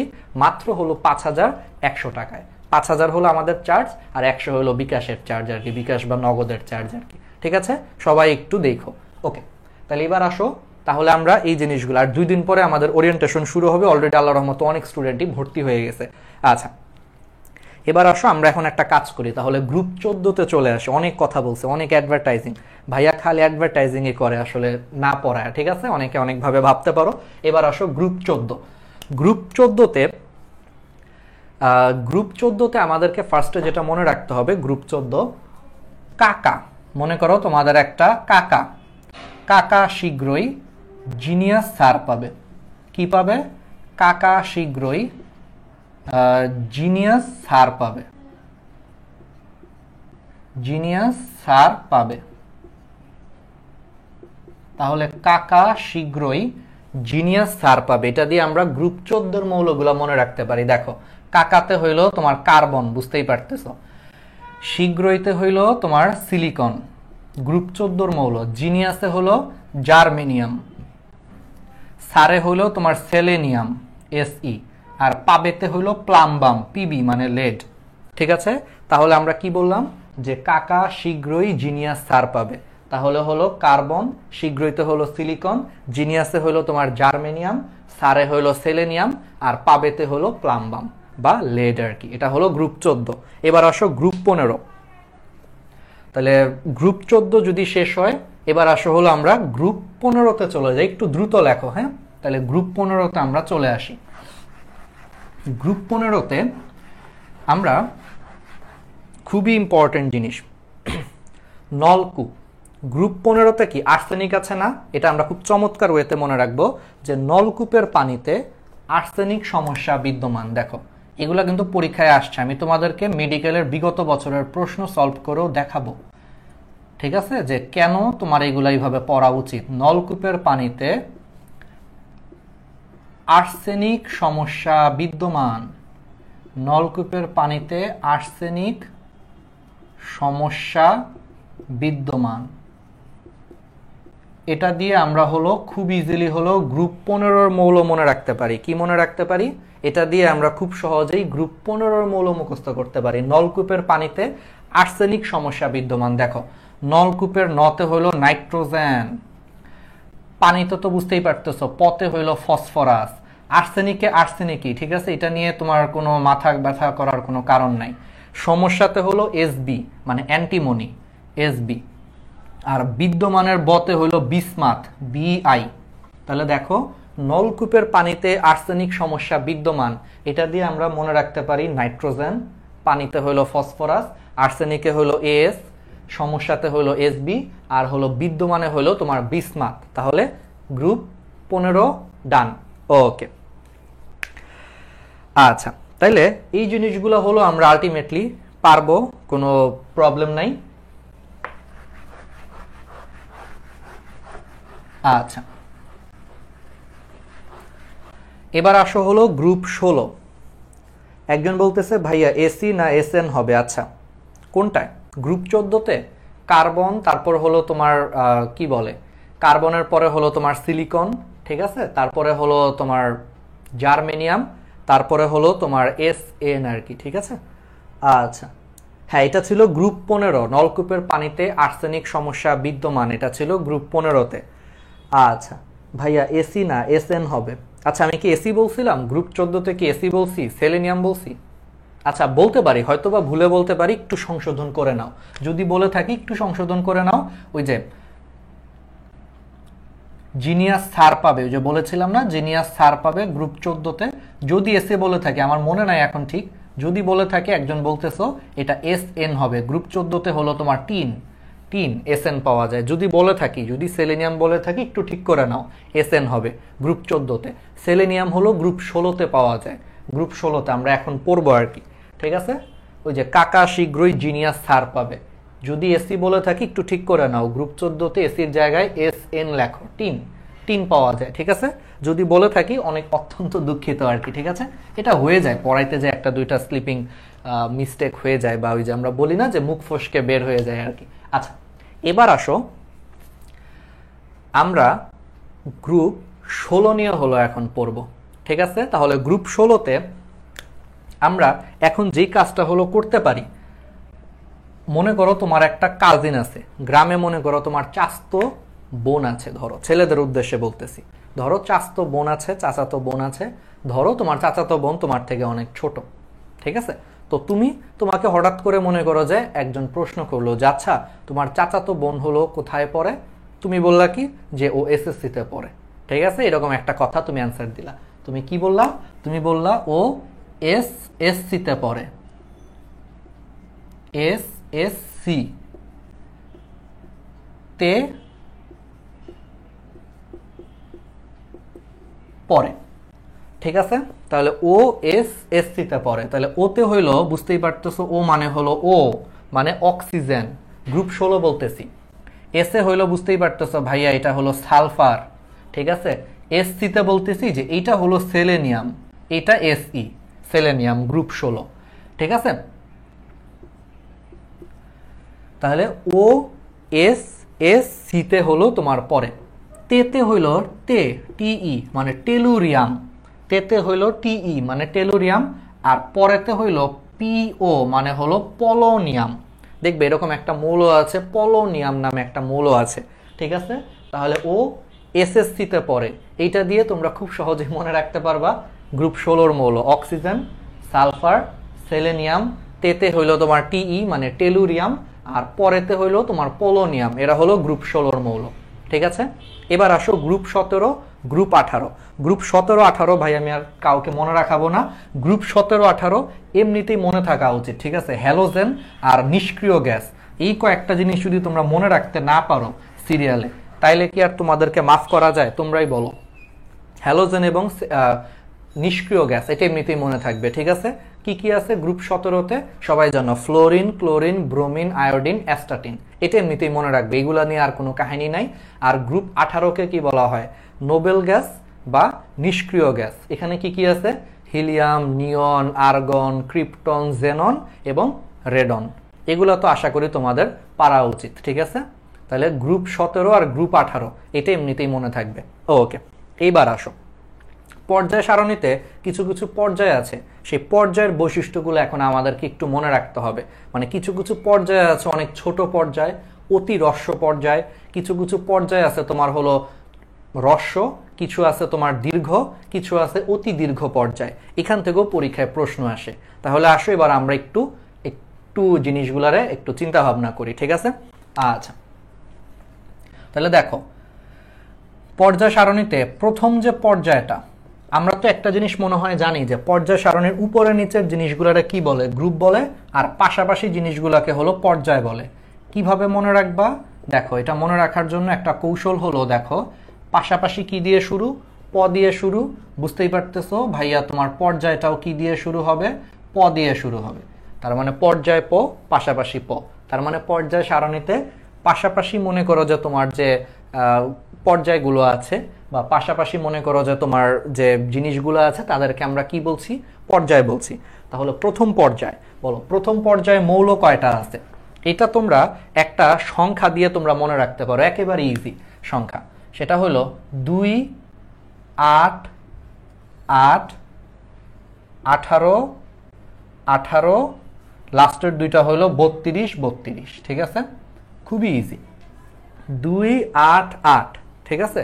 2, 8, 8, 18, 18, 32, 32, এটা দিয়ে তোমরা খুব সহজেই পর্যায় সারণীর কোন পর্যায়ে কয়টা করে মৌল আছে মুখস্থ করে ফেলতে পারো, একেবারে ইজি।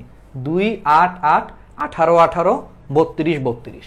তাহলে প্রথম পর্যায়ে আছে 2টা, দ্বিতীয় পর্যায়ে আছে হলো 8টা, তৃতীয় পর্যায়েও আছে হলো 8টা, চতুর্থ এবং পঞ্চম পর্যায়ে আছে হলো তোমার 18টা করে মৌল, আর ষষ্ঠ এবং সপ্তম পর্যায়ে তোমার মৌল আছে হলো 32টা। ঠিক আছে, 2 8 8 18 18 32 32, ব্যাস মনে রাখবা। শুধু দুই বাদে সবগুলো ডাবল ডাবল করে আছে। 8 দুইবার আছে, 18 দুইবার আছে, 32 দুইবার আছে। সিরিয়ালি ছোট থেকে বড়র দিকে চলে যাবে। ঠিক আছে, ওকে ভাইয়া। মেডিকেলে কি নেগেটিভ মার্কিং আছে?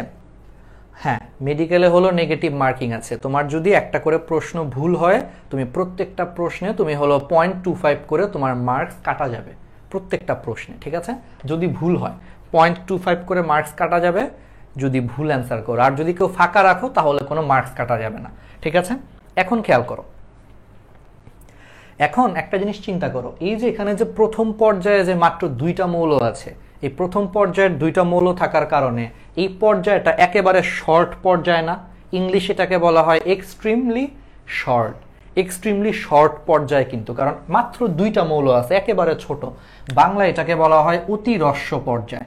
রস্য মানে হলো ছোট, তাহলে বাংলা এটাকে বলা হচ্ছে অতি রস্য পর্যায়, বা ইংলিশে তোমার বলা হচ্ছে এক্সট্রিমলি শর্ট।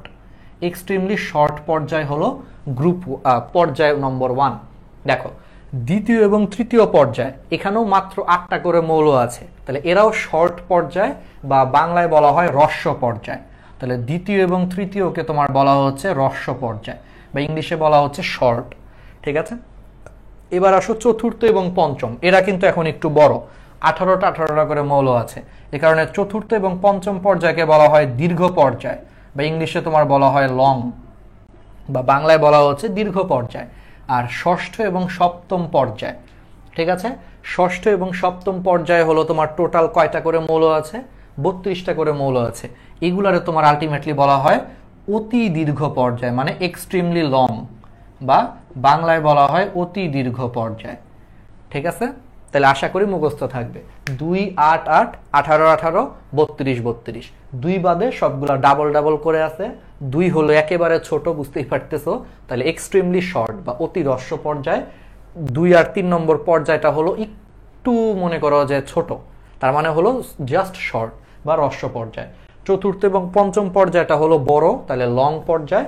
আর ষষ্ঠ এবং সপ্তম পর্যায়টা হলো এক্সট্রিমলি লং বা অতি দীর্ঘ পর্যায়। ঠিক আছে, ওকে, তাহলে এই জিনিসগুলো তোমরা পারবা। এবার আসো আমি তোমাদেরকে আদর্শ মৌল, এখন আমাদেরকে কিছু বেসিক ক্লিয়ার করতে হবে, কিছু ছন্দ পড়ব, দেন আমরা 7 থেকে 8টা প্রশ্ন আমরা সলভ করে ফেলবো। ঠিক আছে, আজকেই আমরা 10-12টা প্রশ্ন সলভ করে ফেলতে পারবো, কোনো প্যারা নাই, সব পারবা তোমরা। আচ্ছা, আমাকে বলো তো পর্যায় সারণীর মূল ভিত্তি কোনটা? বলতে পারবা? আধুনিক পর্যায় সারণীর মূল ভিত্তি কি? 9-10-এ পড়ছো, ইলেকট্রন বিন্যাস। এটা কেমনে মনে রাখবা? দেখো, আমরা কিন্তু ইলেকট্রন বিন্যাসের উপর ভিত্তি করেই কিন্তু আমরা পর্যায় সারণীতে মৌলগুলোকে কি করেছি? শ্রেণী বিভাগ করেছি। তাহলে যেহেতু ইলেকট্রন বিন্যাসের উপর ভিত্তি করে পর্যায় সারণীতে মৌলগুলোকে আমরা শ্রেণী বিভাগ করেছি, এই কারণে পর্যায় সারণীতে মূল ভিত্তি তাহলে কি? ইলেকট্রন বিন্যাস। কারণ খেয়াল করো, ইলেকট্রন বিন্যাসের উপর ভিত্তি করে আমরা ভাগ করে ফেলতেছি, তার মানে অবশ্যই ইলেকট্রন বিন্যাস ইম্পর্টেন্ট। এই কারণে পর্যায় সারণীর মূল ভিত্তি হইল ইলেকট্রন বিন্যাস। আচ্ছা, এখন আসো, আদর্শ মৌল কাদেরকে বলে? এটা একটু 2 স্যারের বইয়ে 2 রকম আছে, এবং এই জায়গা থেকে সবসময় পরীক্ষায় প্রশ্ন আসছে, খুবই ইম্পর্টেন্ট। আদর্শ মৌল এটা একটু 2 স্যারের বইয়ে 2 রকম লেখা আছে, আমি একটু পড়ায় দিই। অ্যাকর্ডিং টু হাজারি স্যার, ঠিক আছে, অ্যাকর্ডিং টু হাজারি স্যারের ক্ষেত্রে এস এবং পি ব্লক মৌল হলো আদর্শ মৌল। এটা হলো হাজারি স্যারের বই অনুযায়ী। একটু 2 স্যারের বইয়ে 2 রকম আছে, বাট দুইটাই আমাদের জানতে হবে। According to Hazari sir, ideal elements will be from S and P block মৌল। ঠিক আছে, তাহলে এস এবং পি ব্লক মৌল হলো আইডিয়াল এলিমেন্টস হাজারি স্যারের বই অনুযায়ী। আর গুহ স্যার আছে না, সঞ্জিত কুমার গুহ স্যারের বই অনুযায়ী এই আদর্শ মৌল হচ্ছে তোমার দ্বিতীয় ও তৃতীয় পর্যায়ের মৌল। পর্যায় সারণের দ্বিতীয় এবং তৃতীয় পর্যায় মানে পাশাপাশি যে জিনিসটা, সেটা হলো তোমার গুহ স্যারের বই অনুযায়ী দ্বিতীয় এবং তৃতীয় পর্যায়ের মৌলগুলোকে আমরা আইডিয়াল এলিমেন্টস বা আদর্শ মৌল বলি। খুবই ইম্পর্টেন্ট। কেন ইম্পর্টেন্ট? এখান থেকে পরীক্ষায় প্রশ্ন আসে। ভাইয়া ইলেকট্রন বিন্যাস কি ইলেকট্রনিক কনফিগারেশন? হ্যাঁ, ইলেকট্রন বিন্যাস হলো ইলেকট্রনিক কনফিগারেশন। আমরা যখন আমাদের মেইন ক্লাসগুলো নিব সেখানে আমরা আরো বেশি ইংলিশ টার্ম ইউজ করব। আজকে তো জাস্ট একটা চ্যালেঞ্জ হিসেবে সবার জন্য ওভারঅল, এই জন্য ইংলিশ টার্মগুলো আমরা কম ইউজ করতেছি, বাট আমাদের কোর্সে আমরা ইংলিশ টার্মগুলো অনেক বেশি ইউজ করব, কারণ তখন হলো যে আমরা আরেকটু ডিটেলসে বলবো আর কি, ঠিক আছে? ওকে, তাহলে আমরা এই জিনিসগুলো পারবো। তাহলে আদর্শ মৌল একটু জানলাম। এখন আসো জারণ বিজারণের ব্যাপারগুলো একটু বুঝতে হবে। জারণ বিজারণ, অক্সিডেশন এবং রিডাকশন, ঠিক আছে? আচ্ছা, অক্সিডেশন এবং রিডাকশন, যেটাকে আমরা বাংলায় বলি হলো জারণ। অক্সিডেশন মানে হলো জারণ, আর রিডাকশন মানে হলো তোমার বিজারণ। আচ্ছা, তাহলে জারণ এবং বিজারণ এটা একটু আমাদেরকে জানতে হবে, কারণ এইখান থেকেও পরীক্ষায় প্রশ্ন আসে। একটু চিন্তা করো তো, পর্যায় সারণীতে এটা একটু বুঝার জিনিস, বেসিক ক্লিয়ার করার জিনিস। জারণ মানে সারা জীবন মনে রাখবা, জারণ মানে হলো ছাড়ন। দেখো ছন্দ দেখছো, জারণ মানে হলো ছাড়ন, মানে ছেড়ে দেওয়া। কি ছেড়ে দেওয়া? ইলেকট্রন ছাড়ন। তার মানে জারণ মানে হলো ছাড়ন বা ইলেকট্রন ছাড়ন, মানে ইলেকট্রন ছেড়ে দেওয়া। তার মানে জারণ প্রক্রিয়াতে তোমার কি হবে? ইলেকট্রন ছেড়ে দিবে।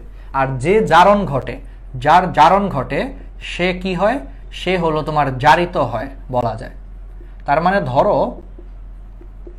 ধরো আমি ইলেকট্রন ছেড়ে দিলাম, তাহলে ইলেকট্রন ছাড়ন করেছি, তার মানে আমার কি হয়েছে? জারণ হয়েছে। আর যেহেতু আমার জারণ হয়েছে, তার মানে আমি কি হয়েছি? জারিত হয়েছি, তাই না? ব্যাপারটা এরকম যে তোমাকে পিটানো হয়েছে, তাহলে তুমি কি হয়েছো? পিটিত হয়েছো। আচ্ছা, এটা যদিও আমরা বাংলাতে ইউজ করি না, বাট মনে রাখতে পারো, তোমাকে পিটানো হয়েছে, তার মানে তুমি কি হয়েছো? পিটিত হয়েছো। ব্যাপারটা এরকম যে যে ইলেকট্রন ছেড়েছে মানে তার জারণ হয়েছে, মানে তাকে আমরা বলি সে জারিত হয়, ঠিক আছে? এবং অলওয়েজ মনে রাখবে, যে ইলেকট্রন ছাড়ে মানে যার জারণ হয় বা যে জারিত হয়, সে কিন্তু অপরকে ইলেকট্রন গ্রহণ করতে সাহায্য করে। আচ্ছা, এটা আমি একটু পরে আসি, দাঁড়াও, আগে বিজারণটা বলে নেই। তাহলে জারণ মানে যদি তোমার ইলেকট্রনের ছাড়ন হয়, তার মানে বুঝতেই পারতেছো বিজারণ মানে উল্টা জিনিস হবে। বিজারণ মানে হলো তোমার ইলেকট্রন গ্রহণ হবে। ইংলিশও আমি বলবো এই টার্মগুলা। আর যার বিজারণ হয় তাকে আমরা বলতে পারি যে সে বিজারিত হয়েছে। তাহলে যার বিজারণ হয় তাকে আমরা বলতে পারি সে বিজারিত হয়েছে।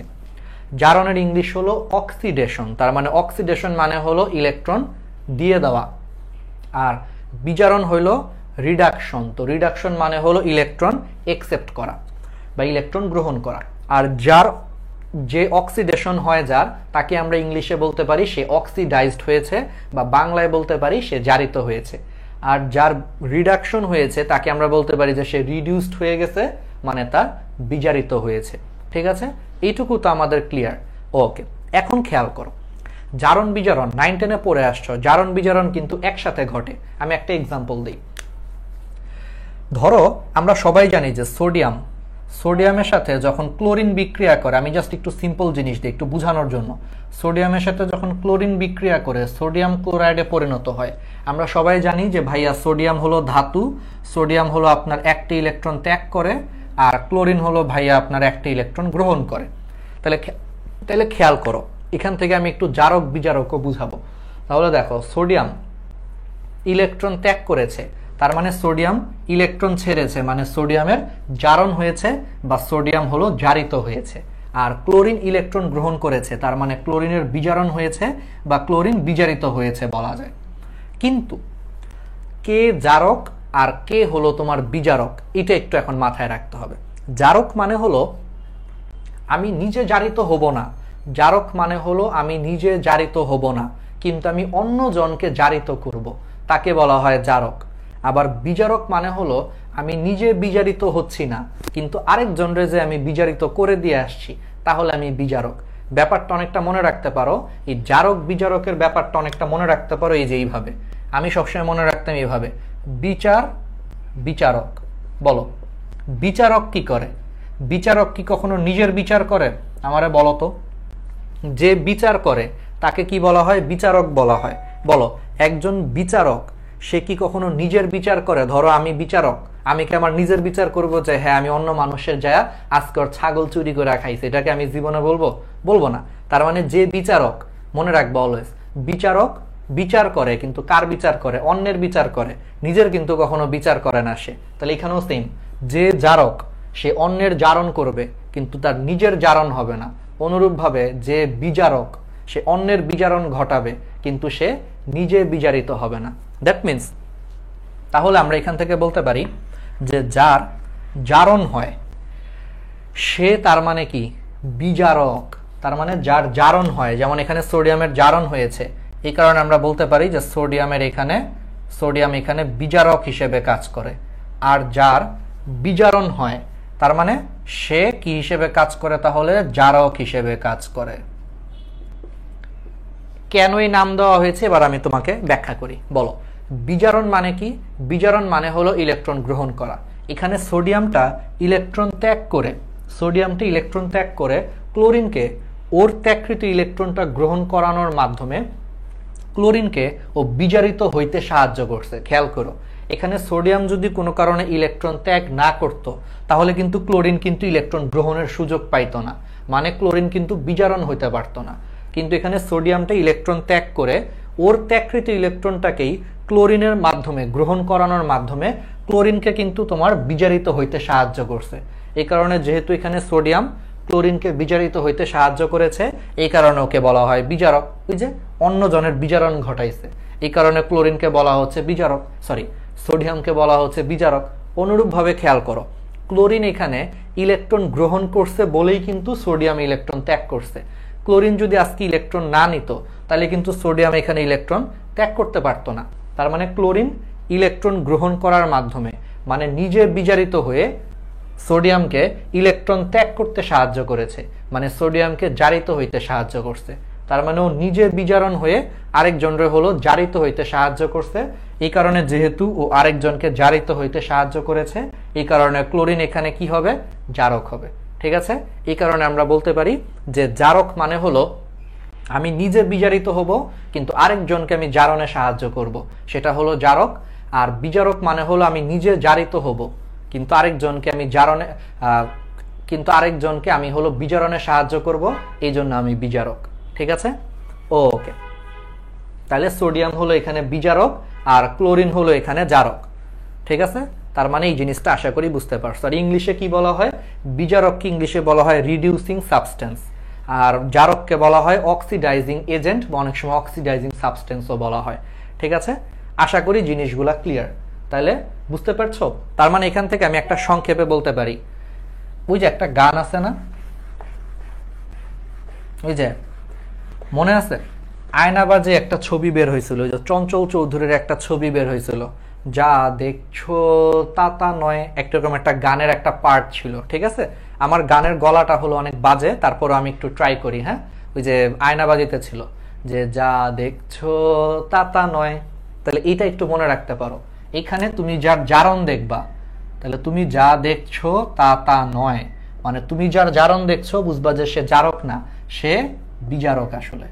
ঠিক আছে, অনুরূপভাবে তুমি যার বিজারণ দেখছো, মানে যার বিজারণ হয়েছে বুঝবা যে সে সেটা না, তার মানে সে আসলে হলো জারক। ঠিক আছে, এরকম পরীক্ষায় এক্সাম্পল আকারে বেসিক সহ আসতে পারে। আমি আগে তোমাদেরকে বেসিকটা ক্লিয়ার করেছি, এখন এটা জাস্ট যে যেভাবে মনে রাখতে পারো, যার যেভাবে মনে থাকে আর কি। ঠিক আছে, আশা করি আসল জিনিসটা বুঝাইছি যে বিচারক নিজের বিচার করবে না, অন্যের বিচার করবে, তার উপর ভিত্তি করে তাকে আমরা জারক বিজারক বলবো। এখানে ব্যাপারটা সেই রকম। তাইলে এবার আমাকে বলো তো, পর্যায় সারণীতে আমি যত বাম থেকে ডানে যাব আমার কোন ধর্ম বেশি হবে? বলো পর্যায় সারণীতে, তাহলে বলো বাম থেকে ডানে গেলে বলো কি হয়? বিজারণ ক্ষমতা হলো তোমার কি হয়ে যায়? কমে যায়, আর জারণ ক্ষমতা হলো বেড়ে যায়। অলওয়েজ মনে রাখবা, পর্যায় সারণীতে যদি আমরা একই পর্যায় বরাবর বাম থেকে ডানে যাই, এটা মেডিকেল একবার আসছিল, একটু বুঝে নাও। পর্যায় সারণীতে বাম থেকে ডানে গেলে এই কারণে বলা হয় যে বিজারণ ক্ষমতা কমে যায়। কি কমে যায়? আমরা শেষের দিকে চলে আসছি অলমোস্ট, আমাদের মোটামুটি তোমার অনেক প্রশ্ন কমন হয়ে গেছে। তাহলে বাম থেকে ডানে গেলে বিজারণ ক্ষমতা কমে যায়,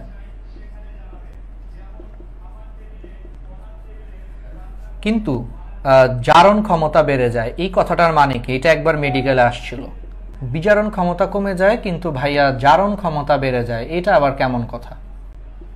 এটা একটা মজার কথা। কিভাবে আমি তোমাদেরকে ব্যাখ্যা করি। আমারে বলো তো, পর্যায় সারণীতে একই পর্যায়ে এই যে বাম থেকে যখন আমরা ডানে যাব, তাহলে একই পর্যায়ে বাম থেকে ডানে গেলে ধাতুগুলো আস্তে আস্তে কি হয়, অধাতুতে কনভার্ট হয়। খেয়াল করো, সবচেয়ে বামে হইলো আমার গ্রুপ 1 এবং গ্রুপ 2, আর সবচেয়ে ডান দিকে মনে করো তোমার হ্যালোজেনগুলো। তাইলে আমি কি এখান থেকে বলতে পারি যে পর্যায় সারণীতে আমি যত বাম থেকে ডানে যাব আমার ধাতুগুলো আস্তে আস্তে তোমার অধাতুতে কনভার্ট হচ্ছে, মানে ইলেকট্রন ত্যাগ করার প্রবণতা আস্তে আস্তে কমতেছে, উল্টা আরো কি হচ্ছে, ইলেকট্রন গ্রহণ করার প্রবণতা বাড়তেছে। একটু খেয়াল করো, পর্যায় সারণীতে সবচেয়ে বামে কারা আছে, আমি এটা একটু মুছে দিই, এই জিনিসটাকে একটু ইউজ করি। দেখো, পর্যায় সারণীতে সবচেয়ে বামে কারা আছে, ধরে নাও একটা পর্যায়ের মনে করো সবচেয়ে বামে আছে, ধরো তৃতীয় পর্যায়ে সবচেয়ে বামে আছে হলো তোমার সোডিয়াম ধরে নাও, আর তৃতীয় পর্যায়ের সবচেয়ে ডানে আছে ধরো তোমার ক্লোরিন, নিষ্ক্রিয় গ্যাস বাদ দিয়ে চিন্তা করছি। তাহলে দেখো, তুমি যত বাম থেকে ডানে যাবা তোমার সোডিয়াম ইলেকট্রন ত্যাগ করে, আর ক্লোরিন কি করে, ইলেকট্রন গ্রহণ করে। দ্যাট মিন্স তুমি যত বাম থেকে ডানে যাবা তোমার ইলেকট্রন ত্যাগ করার প্রবণতা কমে যাবে, আর তোমার ইলেকট্রন গ্রহণ করার প্রবণতা বেড়ে যাবে, কারণ ক্লোরিন কিন্তু ইলেকট্রন গ্রহণ করে। আর এবার আমারে বলো, তাহলে যত আমি বাম থেকে ডান দিকে যাব ইলেকট্রন গ্রহণ করার প্রবণতা বাড়তেছে, তাহলে যে ইলেকট্রন গ্রহণ করে তার কি হয়, তার বিজারণ হয়, কারণ যত বাম থেকে ডানে যাব ইলেকট্রন গ্রহণ করার প্রবণতা বাড়তেছে, মানে বিজারণ ধর্ম বাড়তেছে। তার মানে সে তত শক্তিশালী কি হবে, জারক হবে। কারণ এইমাত্র পড়ে আসছি যে যার নিজের বিজারণ হয় সে হলো জারক। তার মানে খেয়াল করো, পর্যায় সারণীতে বাম থেকে ডানে গেলে ইলেকট্রন গ্রহণ করার প্রবণতা বাড়ে, মানে সে বিজারণ হয় আস্তে আস্তে, আর যার বিজারণ হয় সে জারক। তার মানে তুমি যত বাম থেকে ডানে যাবা জারকের ধর্ম বাড়বে, জারক বাড়বে, বিজারক কমবে। আর জারক কি করে, অন্যকে জারিত করে। দ্যাট মিন্স যত বাম থেকে ডানে যাবা জারক বাড়বে, মানে তার জারণ করার ক্ষমতা বৃদ্ধি পাবে। এই কারণে বলতেছি যে বাম থেকে ডানে গেলে তার জারণ ক্ষমতা বাড়ে। জারণ ক্ষমতা মানে হলো অন্যকে জারিত করার যে ক্ষমতা, সেটাকেই আমরা বলি হলো জারণ ক্ষমতা। তাহলে খেয়াল করতেছো, বাম থেকে ডানে যাচ্ছি আমাদের জারক বাড়তেছে, মানে অন্যকে জারিত করার ক্ষমতা বাড়তেছে, এই জন্য বলা হয় জারণ ক্ষমতা বাড়ে। আর যত বাম থেকে ডানে যাচ্ছি বিজারক কমতেছে, মানে অন্যকে বিজারণ করার ক্ষমতা কমতেছে, এই জন্য বিজারণ ক্ষমতা কমে যায়। এটা এক বছর মেডিকেলের সত্য মিথ্যায় আসছিল, অনেক পোলাপাইন কিন্তু কনফিউজড হয়েছে, অনেক পোলাপাইন। এবং আরেকটা কথা মনে রাখবে, জারণ ক্ষমতা আর জারণ ধর্ম কিন্তু সেম না, ঠিক আছে? জারণ ক্ষমতা আর জারণ ধর্ম সেম না, কিন্তু এটা একটু খেয়াল রাখো। We are not same bro, ওই যে একটা আছে না, একটা মিম আছে না যে উই আর নট সেম, ঠিক আছে? এরকম একটা মিম, সেরকম মনে রাখবা। জারণ ক্ষমতা মানে হলো অন্যকে জারিত করার ক্ষমতা, আর জারণ ধর্ম মানে হলো নিজে জারিত হওয়ার ধর্ম। একটু কিন্তু কনফিউজিং। তাহলে খেয়াল করো, তুমি যত বাম থেকে হলো তুমি ডানে যাবা, তুমি যত বাম থেকে ডানে যাবা তোমার বিজারণ হচ্ছে বেশি, তার মানে তোমার জারক হচ্ছে, মানে অন্যকে জারিত করার ক্ষমতা বাড়তেছে, এই কারণে জারণ ক্ষমতা বাড়ে। আর জারণ ক্ষমতা বাড়ে মানে বুঝতেই পারতেছো বিজারণ ক্ষমতা কমবে, সত্য মিথ্যার জিনিস। ওকে, ঠিক আছে? তাহলে এই জিনিসগুলো মনে রাখতে হবে। এই কারণে আমরা মোটা দাগে কি বলতে পারি, মোটা দাগে বলতে পারি যে অধাতুগুলো হলো জারক হিসেবে কাজ করে, অক্সিডাইজিং এজেন্ট হিসেবে কাজ করে, আর ধাতু বা মেটালগুলা বিজারক হিসেবে কাজ করে, বা রিডিউসিং সাবস্টেন্স বা রিডিউসিং এজেন্ট হিসেবে কাজ করে। ওই যে একটু আগের এক্সাম্পলও দেখাইছি, সোডিয়াম বিজারক ছিল, ঠিক আছে? তাহলে এই জিনিসগুলো পারবে। এবার আসো লাস্ট 2-3টা জিনিস পড়ায় আমরা কয়েকটা প্রশ্ন সলভ করাই, তাইলে তোমরা বুঝতে পারবা যে এই যে এতক্ষণ ধরে আমি বলতেছিলাম যে বিগত বছরের সব প্রশ্ন পারবা, তোমরা নিজেরাই বুঝতে পারবা যে তোমরা কেন বিগত বছরের সব প্রশ্নগুলো তোমাদের এখন পারা উচিত, ঠিক আছে? ওকে, সব হলো তোমরা পারবে। আচ্ছা, তাহলে এখন আসো আমরা তাহলে একটু একটা কাজ করি। এখন পর্যায় সারণীতে আমরা কি আরো কিছু কিছু ধর্ম আছে একটু শিখে ফেলি, জাস্ট 2-3 মিনিট, আর 2-3 মিনিট লাগবে। ফেরোম্যাগনেটিক কিছু ধর্ম আছে পর্যায় সারণীতে, কিছু কিছু মৌল আছে যাদের চৌম্বক ধর্ম অনেক অনেক অনেক বেশি, যাদের চৌম্বক ধর্ম অনেক বেশি, এদেরকে বলা হয় ফেরোম্যাগনেটিক পদার্থ বা ফেরোম্যাগনেটিক মৌল। তাহলে ফেরোম্যাগনেটিক মৌলের নামগুলো একটু মনে রাখতে হবে। ফেরোম্যাগনেটিক মৌল, এদের নামটা মনে রাখতে হবে। আর 3-4 মিনিট লাগবে ধরো আমাদের ক্লাসে, শেষ মুহূর্তে একটু ধৈর্য ধরে দেখো, দেখো অনেক কিছু শিখতে পারবা। ফেরোম্যাগনেটিক মৌল। তাহলে ফেরোম্যাগনেটিক মৌল মানে হলো যেই মৌলগুলোর চৌম্বক ধর্ম অনেক বেশি। চুম্বকত্বের উপর ভিত্তি করে তোমরা অলরেডি জানো যে আমরা মৌলগুলোকে তিনটা ভাগে ভাগ করতে পারি। প্যারাচুম্বক মানে যাদের সামান্য চৌম্বক ধর্ম আছে, ডায়াচুম্বক মানে যাদের চৌম্বক ধর্ম নাই, উল্টা আরো হলো ওরা চৌম্বক দ্বারা বিকর্ষিত হয়, তাদেরকে আমরা ডায়াচুম্বক বলি। আর ফেরোচুম্বক হলো যাদের অস্বাভাবিক লেভেলের চৌম্বক ধর্ম আছে, মানে অনেক স্ট্রং ম্যাগনেট যারা। তো দেখো তাহলে পর্যায় সারণীতে স্ট্রং ম্যাগনেট কয়েকটা মৌল আছে যাদেরকে আমরা বলতে পারি হলো তোমার ফেরোম্যাগনেটিক মৌল, স্ট্রং ম্যাগনেট মৌল। তাহলে এদের একটু এক্সাম্পল মনে রাখতে হবে। এদের এক্সাম্পলটা কেমনে মনে রাখবো? জীবনে কি তোমরা পড়াশোনা করো? পড়াশোনা তো করো না, তো পড়াশোনা না করলে কি করবা? ক্যারিয়ারে একটা বড় সড়ো কি করবা? ফেল করবা। তার মানে মনে করো তোমার কোন একটা ফ্রেন্ড বলতেছে যে মামা আমার তো ক্যারিয়ারে বড় সড়ো একটা ফেল নিশ্চিত। তাহলে তোমার ফ্রেন্ডের কি নিশ্চিত? ফেল নিশ্চিত। কিসে নিশ্চিত? ক্যারিয়ারে ওর ফেল নিশ্চিত।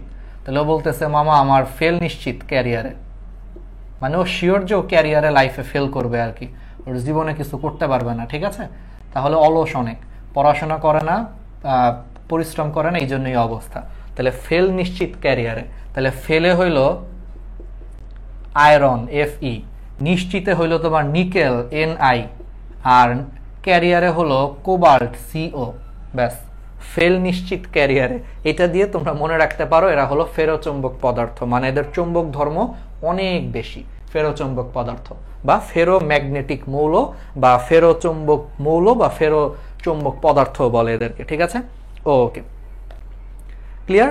তাহলে এইটুকু আশা করি হলো পারবা। তাহলে ফেরোচৌম্বক হয়ে গেল। এবার আসো ডায়াচুম্বক মৌল বা ডায়াচুম্বক ধর্ম কারা দেখায়। ওই যে বলছি তিনটা ভাগ আছে, ফেরোচুম্বক, প্যারাচুম্বক, ডায়াচুম্বক। আজকে এই তিনটাই পড়বো। এটা পড়ে জাস্ট খালি হলো আমরা দুই তিনটা গ্রুপের নাম পড়েই আমরা হলো দুই তিনটা প্রশ্ন সলভ করব, দেখবে একেবারে ইজি। ফেরোচুম্বক, ওকে, তাহলে ফেরোম্যাগনেটিক মৌল বা ফেরোচুম্বক মৌল আমরা পারবো। হ্যাঁ, একজন লেখছে অনেকগুলা পই পই লেখছে। হ্যাঁ, পই পই পই পই করে আমরা সব পারবো। এবার আসো ডায়াচুম্বক মৌল। ডায়াচুম্বক মৌলটা একটু দুষ্ট দুষ্ট আমরা ছন্দ দিয়ে মনে রাখবো। কি কি মনে রাখবো? একটু দুষ্ট দুষ্ট হলো আমরা ছন্দ দিয়ে হলো ডায়াচুম্বকটা মনে রাখবো। মনে করো তোমরা তোমাদের কি বলে কাজিনের উপরে মনে করো ক্রাশ খেয়ে বসে আছো। ধরো এখানে কোন একটা ছেলে ধরো তার মেয়ে কাজিনের উপর ক্রাশ খেয়ে বসে আছে। তো ওর কাজিন মনে করো একটা স্কার্ট পরেছে। কি পরেছে? স্কার্ট পরেছে। ওই ছেলেটার আজকে অনেক ভালো লাগতেছে যে তোমার ওই কাজিনকে মনে করো তোমার ক্রাশকে দেখতে অনেক সুন্দর লাগতেছে। তাহলে তুমি কি বলবা? ইস, কাজিনের স্কার্টটা এত সুন্দর, তুমি এটা মনে মনে ভাবতেছো। তাহলে তুমি কি ভাবতেছো? কাজিনের স্কার্ট নিয়ে তুমি চিন্তা করতেছো। ঠিক আছে, তোমার ক্রাশ হইলো তোমার কাজিন, তো কাজিনের স্কার্ট এটা নিয়ে তোমরা চিন্তা করতেছো। কাজিনের স্কার্ট নিয়ে হলো তোমরা চিন্তা করতেছো। একজন লেখছে কাজিনের উপর। আচ্ছা ঠিক আছে, হ্যাঁ হইতেই পারে, ক্রাশ খাইতেই পারে। যে কোনো জায়গায় আমরা উঠতে বসতে শুইতে খাইতে হইলো ক্রাশ খাই। ঠিক আছে, এটা ক্রাশ খাওয়াটা ভালো, কিছু খাবার পাই আর কি আমরা। তাহলে কাজিনের স্কার্ট এটা দিয়ে আমরা মনে রাখবো হলো ডায়াচুম্বক পদার্থটা আমরা হলো কাজিনের স্কার্ট দিয়ে হলো আমরা মনে রাখবো। তাহলে কিভাবে মনে রাখবো? দেখো, কাজিনের কতে হইলো Cu plus ion, Cu plus. Cu plus ion তোমার ডায়াচুম্বক পদার্থ হিসেবে কাজ করে। কাজিনের জিতে হলো জিঙ্ক, জিঙ্ক 2+ আয়ন, এটাও তোমার ডায়াচুম্বক হিসেবে হলো তোমার কাজ করে। এই স্কার্টের সাথে হলো স্কার্টে হলো স্ক্যান্ডিয়াম, স্ক্যান্ডিয়াম 3+, Sc3+, এটাও তোমার ডায়াচুম্বক পদার্থ হিসেবে কাজ করে। আর এই ততে হলো টাইটেনিয়াম, টাইটেনিয়াম 4+, এটাও তোমার ডায়াচুম্বক পদার্থ হিসেবে কাজ করে। অর্থাৎ কাজিনের স্কার্ট দিয়ে আমরা মনে রাখতে পারবো কতে হলো কিউ প্লাস আয়ন, যতে হলো জিঙ্ক 2+ আয়ন, স্কার্টে হলো স্ক্যান্ডিয়াম 3+ আয়ন, আর টাইটেনিয়াম হলো তোমার Ti4+, টাইটেনিয়াম। ঠিক আছে, এই কয়েকটা হলো তোমার ডায়াচুম্বক পদার্থের এক্সাম্পল। ঠিক আছে, আশা করি সব সময় মনে থাকবে। ঠিক আছে, আয়ন সহ মনে রাখতে হবে। ওকে, একজনের নাকি শরম করে। ঠিক আছে, তোমরা তো মিয়া আসলে কি বলবো, তোমরা তো মিয়া সব ধান্দাবাজ। ঠিক আছে, ক্রাশ খাইতে কোনো শরম করে না, আর পড়তে গেলেই শরম করে না। একটু মজা দিয়ে পড়াইতেছি, এখন ভাইয়া লজ্জাবতীর মতো বৈশা আছে, অনেক শরম করে। আর ঠিকই যখন মনে করো যে কাজিন আসে, ক্রাশ আসে, তখন তো ড্যাব ড্যাব ড্যাব ড্যাব করে পই পই করে তাকায় থাকো, তখন তো লজ্জাটা কই যায়, তখন তো থাকে না। আর পড়তে গেলেই ইস ভাইয়া কি যে বলেন, অনেক লজ্জা লাগতেছে। মানে এত ভালো, তোমরা এত ভালো হইলে তো আসলে হইতোই, ঠিক আছে? জগৎ ভালো, নিজে ভালো তো জগৎ ভালো, কিন্তু এত ভালো তো না তোমরা। তোমরা খালি পড়ার টেবিলেই অনেক ভালো, ঠিক আছে? বাকি সব সময় ঝামেলা। এবার আসো প্যারাম্যাগনেটিক। তাহলে এবার আসো, ডায়াচুম্বক শেষ, এবার আসো লাস্টের জিনিসটা, প্যারাচুম্বকের কিছু এক্সাম্পল পড়বো। প্যারাম্যাগনেটিক, প্যারাম্যাগনেটিক বা প্যারাচুম্বক। দেখি অনেকে দেখলাম যে হাহা রিয়াক্ট দিচ্ছে। আমি কিন্তু মাঝে মাঝে আমার সামনে ল্যাপটপ রাখা আছে, আমি কিন্তু দেখি তোমাদের প্রশ্ন, ঠিক আছে? প্যারাচুম্বক মৌল বা প্যারাম্যাগনেটিক মৌল, দেখবা আমার মাঝে মাঝে নিচের দিকে তাকাইতে দেখবে। এটা হলো তোমাদের ল্যাপটপগুলো দেখতেছি, তোমাদের কমেন্টগুলো আর কি। আমরা কেন ভালো না কে জানে। আচ্ছা ঠিক আছে, ওকে। তাহলে এবার আসো আমরা প্যারাম্যাগনেটিকটা পড়বো, ঠিক আছে? প্যারাম্যাগনেটিকে মনে রাখবা কবির কপালে হলো তোমার ম্যাঙ্গো। কি দিয়ে মনে রাখবা? কবির কপালে হলো তোমার ম্যাঙ্গো। কবি, দুইটা জিনিস দিয়ে মনে রাখবো আমরা। আগে দেখো, কবির প্যারাম্যাগনেটিকের এক্সাম্পল অনেকগুলো। কবির কপালে হলো ম্যাঙ্গো, ওকে। তাইলে কবিতে হইল তোমার কোবাল্ট। কবিতে কি? কবিতে হইল তোমার কোবাল্ট। তো কোবাল্ট হইল তোমার প্যারাচুম্বক যদি কোবাল্ট আয়ন আকারে থাকে। এটা কিন্তু একটু ইম্পর্টেন্ট, খেয়াল করো। শুধু কোবাল্ট ছিল ফেরোম্যাগনেটিক, কিন্তু কোবাল্টের যে আয়নটা CO2+, সেটা কিন্তু প্যারাম্যাগনেটিক, ঠিক আছে? একটু মনে রাখো, একটু কিন্তু ইম্পর্টেন্ট এটা। এটা কিন্তু পোলাপান পরীক্ষায় ভুল করে, যে সারা জীবন পড়ছে কোবাল্ট তো ফেরোচুম্বক, তাহলে কোবাল্ট 2+ কি? এটা একটু মনে রাখো, প্যারাচুম্বক। এখানের কিছু কাহিনী আছে। এই প্যারাচুম্বক ডায়াচুম্বকের মধ্যে ইলেকট্রনের কিছু ব্যাপার আছে। যদি তোমার কক্ষপথে যদি সিঙ্গেল সিঙ্গেল ইলেকট্রন থাকে, তাহলে তার চৌম্বক ধর্ম বেড়ে যায়। অলওয়েজ মনে রাখবে, কক্ষপথে যদি তোমার সিঙ্গেল সিঙ্গেল ইলেকট্রন থাকে, তার চৌম্বক ধর্ম বেড়ে যায়। কিন্তু এই কোবাল্ট 2+ আয়নে ওই সিঙ্গেল সিঙ্গেল ইলেকট্রনগুলো খুব একটা থাকে না, ফলে ওর চৌম্বক ধর্ম কমে যায়, যার কারণে ওরা হলো প্যারাচুম্বক। ইলেকট্রনের একটা ব্যাপার আছে কিন্তু, ঠিক আছে? ওকে, তাহলে এইটুকু শেষ। কিন্তু মেডিকেল ভর্তি পরীক্ষায় আমাদের কেন এটা প্যারাচুম্বক হয়েছে সেটা অ্যাকচুয়ালি আসবে না। আমি তো আগেই বলছি এটা মেডিকেলের ক্লাস নিচ্ছি। কেন হয়েছে এটা আমার লাগবে না, কোনটা এটা একটু মনে রাখতে হবে। কিন্তু কেনটা আমি তোমাদেরকে মুখে বলে দিচ্ছি, যে ইলেকট্রনের একটা ব্যাপার আছে। যদি দেখো যে ইলেকট্রন বিন্যাসে শেষ কক্ষপথে অনেকগুলো ইলেকট্রন, যেমন আয়রনের ক্ষেত্রে চিন্তা করো, আয়রনে হলো তোমার 3d6, চিন্তা করো। ডি অরবিটালে দেখো, আমি একটা ব্যাখ্যা দিই। আয়রনের ক্ষেত্রে খেয়াল করো 3d6 তো, আচ্ছা একটু বলে দেই। দেখো, হুন্ডের নিয়ম অনুযায়ী ফার্স্টে একটা একটা করে ইলেকট্রন প্রবেশ করছে, তারপরে হলো এখানে আরেকটা ইলেকট্রন 3d6। তার মানে দেখছো যে আয়রনের ক্ষেত্রে 4টা ইলেকট্রন আছে, সিঙ্গেল ইলেকট্রন। তাহলে এই যে এতগুলো ইলেকট্রন সিঙ্গেল ইলেকট্রন আকারে আছে, এই কারণে আয়রনের চৌম্বক ধর্ম অনেক বেশি। কিন্তু নর্মাল আয়রনের তুলনায়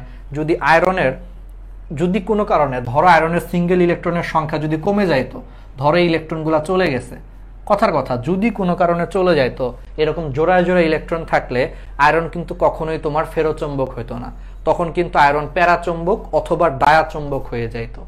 আজকে আয়রন ফেরোচুম্বক এর মেইন কারণ হলো শেষের কক্ষপথগুলাতে বা শেষ কক্ষপথের আগের কক্ষপথে অনেকগুলো বিজোড় ইলেকট্রন আছে। এই কারণে আয়রনের চুম্বক ধর্ম অনেক বেশি। যত বিজোড় ইলেকট্রন তত বেশি চুম্বক ধর্ম, ঠিক আছে? তাহলে কবির কপালে হলো ম্যাঙ্গো, কোবাল্ট 2+। আবার কপারের আরেকটা আয়ন আছে Cu2+। এইবার বুঝতে পারতেছো, কপারের যে আয়নটা Cu2+, সেটা কিন্তু হলো আবার তোমার কি প্যারাচুম্বক ধর্ম, ঠিক আছে? তাহলে কপারের যে Cu2+, সেটা কিন্তু প্যারাচুম্বক, আর ম্যাঙ্গোতে হলো ম্যাঙ্গানিজ। আচ্ছা, এটা আমি একটু বুঝাই, হ্যাঁ, এটা আমি একটু বুঝাই, ঠিক আছে? আমি একটু বুঝাই। একটা জিনিস খেয়াল করো, কপারের নর্মালি কি হয়? কপারে আমরা সবাই জানি ভাইয়া 4s1 3d10। আমি একটু বুঝাই, এটা একটু বুঝানোর ব্যাপার আছে। 3d10 আমি এটার একটু আঁকি, দেখো একটু চিন্তা করো। এখানে একটা জিনিস বুঝাবো আমি তোমাদের, এই চুম্বকের ব্যাপারটা একটু সিরিয়াস, হ্যাঁ, এটা একটু সিরিয়াসলি পড়ো। দেখো 3d10 মানে কি? ফার্স্টে একটা একটা করে ইলেকট্রন গেছে কপারে। আমি আগে নর্মাল কপারেরটা দেখতেছি, একটা, তারপরে দুইটা দুইটা করে 10টা, আর 4s1 কপার, ঠিক আছে? এখন আসো কপার প্লাস, মনে আছে? শুধু কপার প্লাস Cu+, ওই যে কাজিন দিয়ে আমরা পড়েছিলাম। শুধু কপার প্লাস ডায়াচুম্বক কেন? খেয়াল করো, কারণ শুধু কপার প্লাসে একটা ইলেকট্রন কম আছে। সেই ইলেকট্রনটা কই থেকে যায়? সবচেয়ে বাইরের কক্ষপথ থেকে ইলেকট্রন চলে গেছে। তাহলে খেয়াল করো, এইমাত্র আমি বললাম যে বিজোড় ইলেকট্রন থাকলেই সেটা হলো চৌম্বক ধর্ম দেখায়। তাহলে নর্মালি কপারে একটা বিজোড় ইলেকট্রন আছে, কিন্তু কপার প্লাস আয়ন আকারে যখন থাকে তখন হলো সবচেয়ে বাইরের কক্ষপথ অর্থাৎ 4s থেকে একটা ইলেকট্রন চলে যায়। তখন দেখো এটা হলো তোমার কপার প্লাসের অবস্থা, দেখো কোনো বিজোড় ইলেকট্রন নাই, যে একটা ছিল সেটাও চলে গেছে আর বাকি সবগুলা ডাবল ডাবল। এই কারণে কপারের কোনো চৌম্বক ধর্মই থাকে না। এই কারণে Cu প্লাসটা তোমার হলো কোনো চৌম্বক ধর্ম নাই বলে এরা হলো ডায়া চৌম্বক। বুঝতে পারতেছো? বেসিকটা আশা করি ক্লিয়ার হচ্ছে। এরা হলো ডায়া চৌম্বক, ঠিক আছে? কিন্তু এবার খেয়াল করো, কপার যদি এখন 2+ হয়ে যায়, আরেকটা যদি ইলেকট্রন চলে যায়, তাহলে এই 3d10 এর জায়গায় জিনিসটা এখন 3d9 হয়ে যাবে। আরেকটি ইলেকট্রন চলে গেছে, তখন দেখো আবার এখানে কিন্তু একটা সিঙ্গেল ইলেকট্রন চলে আসছে। আর সিঙ্গেল মানুষ মানেই কি? তার চৌম্বক ধর্ম আছে। তাহলে দেখো Cu2+ এ যখন আরেকটি ইলেকট্রন চলে গেছে, মানে 3d9 হয়ে গেছে, তখন দেখো একটা সিঙ্গেল ইলেকট্রন চলে আসছে, যার কারণে এখন আবার কপার একটু চৌম্বক ধর্ম লাভ করছে। আর একটু চৌম্বক ধর্ম লাভ করলে সেটাকে আমরা বলি হলো প্যারাচৌম্বক। এই কারণে হলো তোমার প্যারাচৌম্বকের এক্সাম্পল হলো কপার 2+, আর ডায়াচৌম্বকের এক্সাম্পল হলো Cu+। ক্লিয়ার? ওকে, ঠিক আছে। তাহলে কি ব্যাপারটা কি বুঝতে পারছো? কপার প্লাস আর কপার 2+, এটা দিয়ে কিন্তু আসলে আমরা চৌম্বক ধর্ম ব্যাখ্যা করে ফেলছি। ক্লিয়ার? ওকে, তাহলে আশা করি ডায়াচৌম্বক কেন হয়েছে আর প্যারাচৌম্বক কেন হয়েছে বুঝতে পারছো। ক্লিয়ার? ঠিক আছে, ওকে।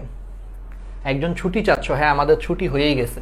এখন ছুটি নেওয়ার আগে আমরা একটু ক্রাশ খেয়ে একটা দুইটা প্রশ্ন পড়ব, দেন আমাদের হলো ছুটি হয়ে যাবে। আমাদের ছুটি অ্যাকচুয়ালি হয়েই গেছে, একটা দুইটা জাস্ট খালি প্রশ্ন পড়ে নিব। আচ্ছা, তাহলে প্যারাচৌম্বক শেষ। এখন আসো, এখন যে জিনিসটা বলবো এটা তোমরা সবচেয়ে বেশি মজা পাবা। কেউ যদি না বুঝে থাকো কপার প্লাস আর কপার 2+ এর কাহিনী, কমেন্ট করো, ঠিক আছে? যদি কেউ না বুঝে থাকো। ওকে, আশা করি এই জিনিসটা ক্লিয়ার ইলেকট্রনের। এখন আসো, এখন মনে করো তোমরা একজন বলতেছে ভাইয়া ডায়াম্যাগনেটিকে কি কোনো ম্যাগনেটিক ফিল্ড নাই? না, ডায়াম্যাগনেটিক এখানে কোনো আসলে ম্যাগনেটিক কোনো ইফেক্ট নাই, উল্টা আরো এরা চৌম্বক ক্ষেত্র দ্বারা বিকর্ষিত হয়। এবার আসো লাস্ট জিনিস, তোমরা মনে করো ক্রাশ খাইতে খাইতে এমন একটা অবস্থায় চলে গেছো যে তোমরা মনে করো তোমাদের ভাইয়া কেউ হলো ছাড়ো নাই, ঠিক আছে?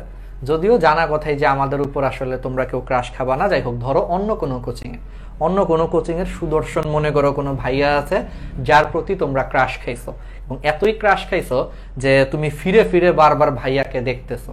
অন্য কোচিংয়ের কথা বলতেছি, ঠিক আছে? তুমি ফিরে ফিরে হলো ভাইয়াকে দেখতেছো, তাহলে কি বলবা? তাহলে তুমি বলবা তিনি ফিরে ফিরে আমার ক্রাশ ভাইয়া। তিনি ফিরে ফিরে তাকে দেখতেছো।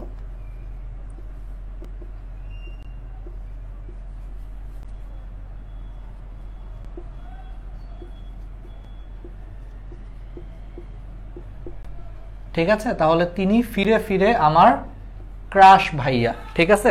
এটা দিয়ে তোমরা মনে রাখতেছো, এটা কিন্তু আমাদের কথা বলতেছি না, অন্য কোচিং এর কথা বলতেছি, ঠিক আছে?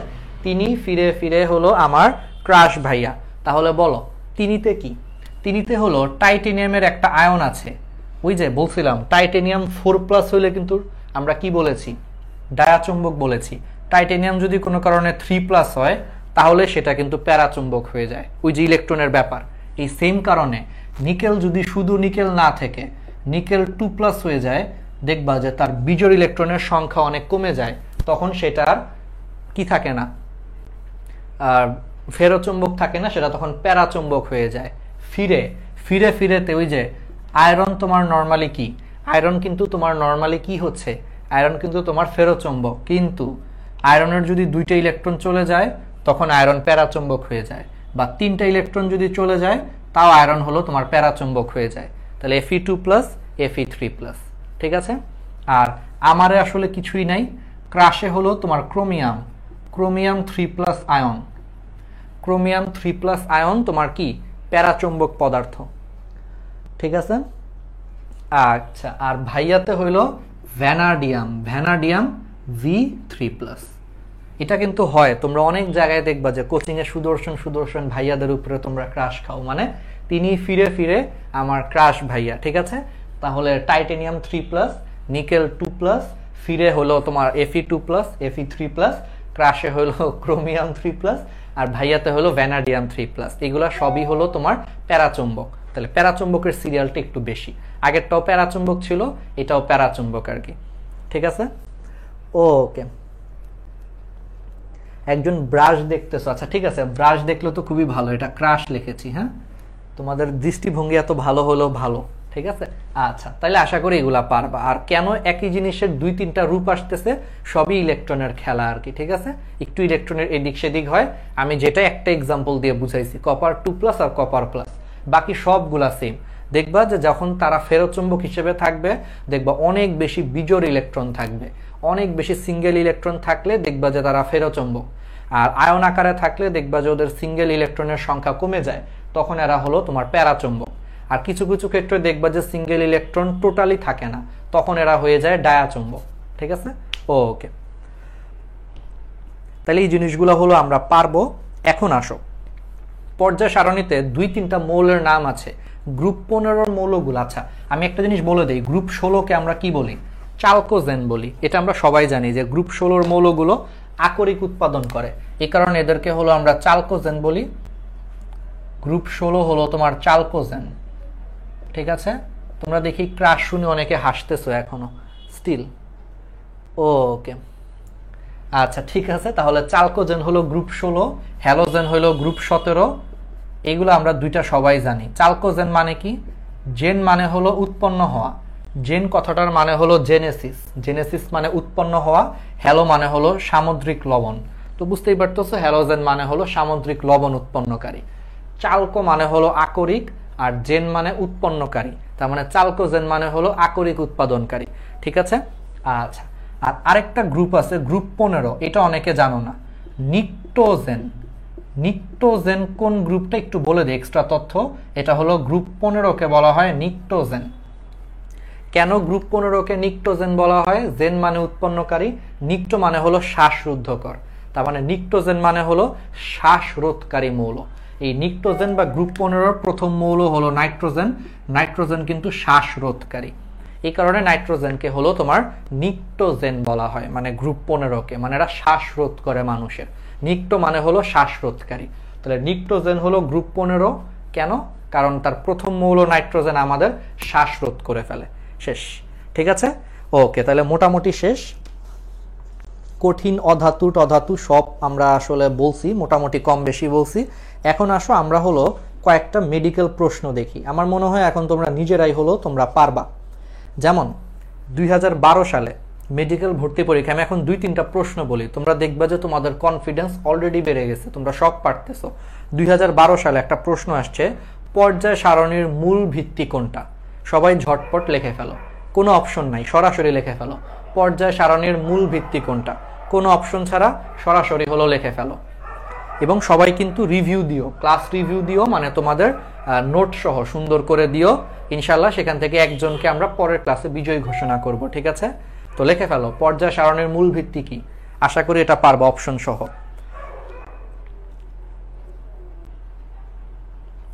ওকে, তাহলে এই টাইপের জিনিসগুলা তোমরা সবাই হলো পারবে।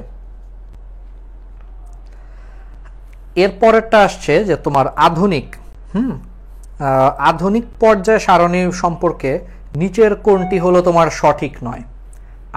আধুনিক পর্যায় সারণী সম্পর্কে নিচের কোনটি হলো তোমার সঠিক নয়? ঠিক আছে,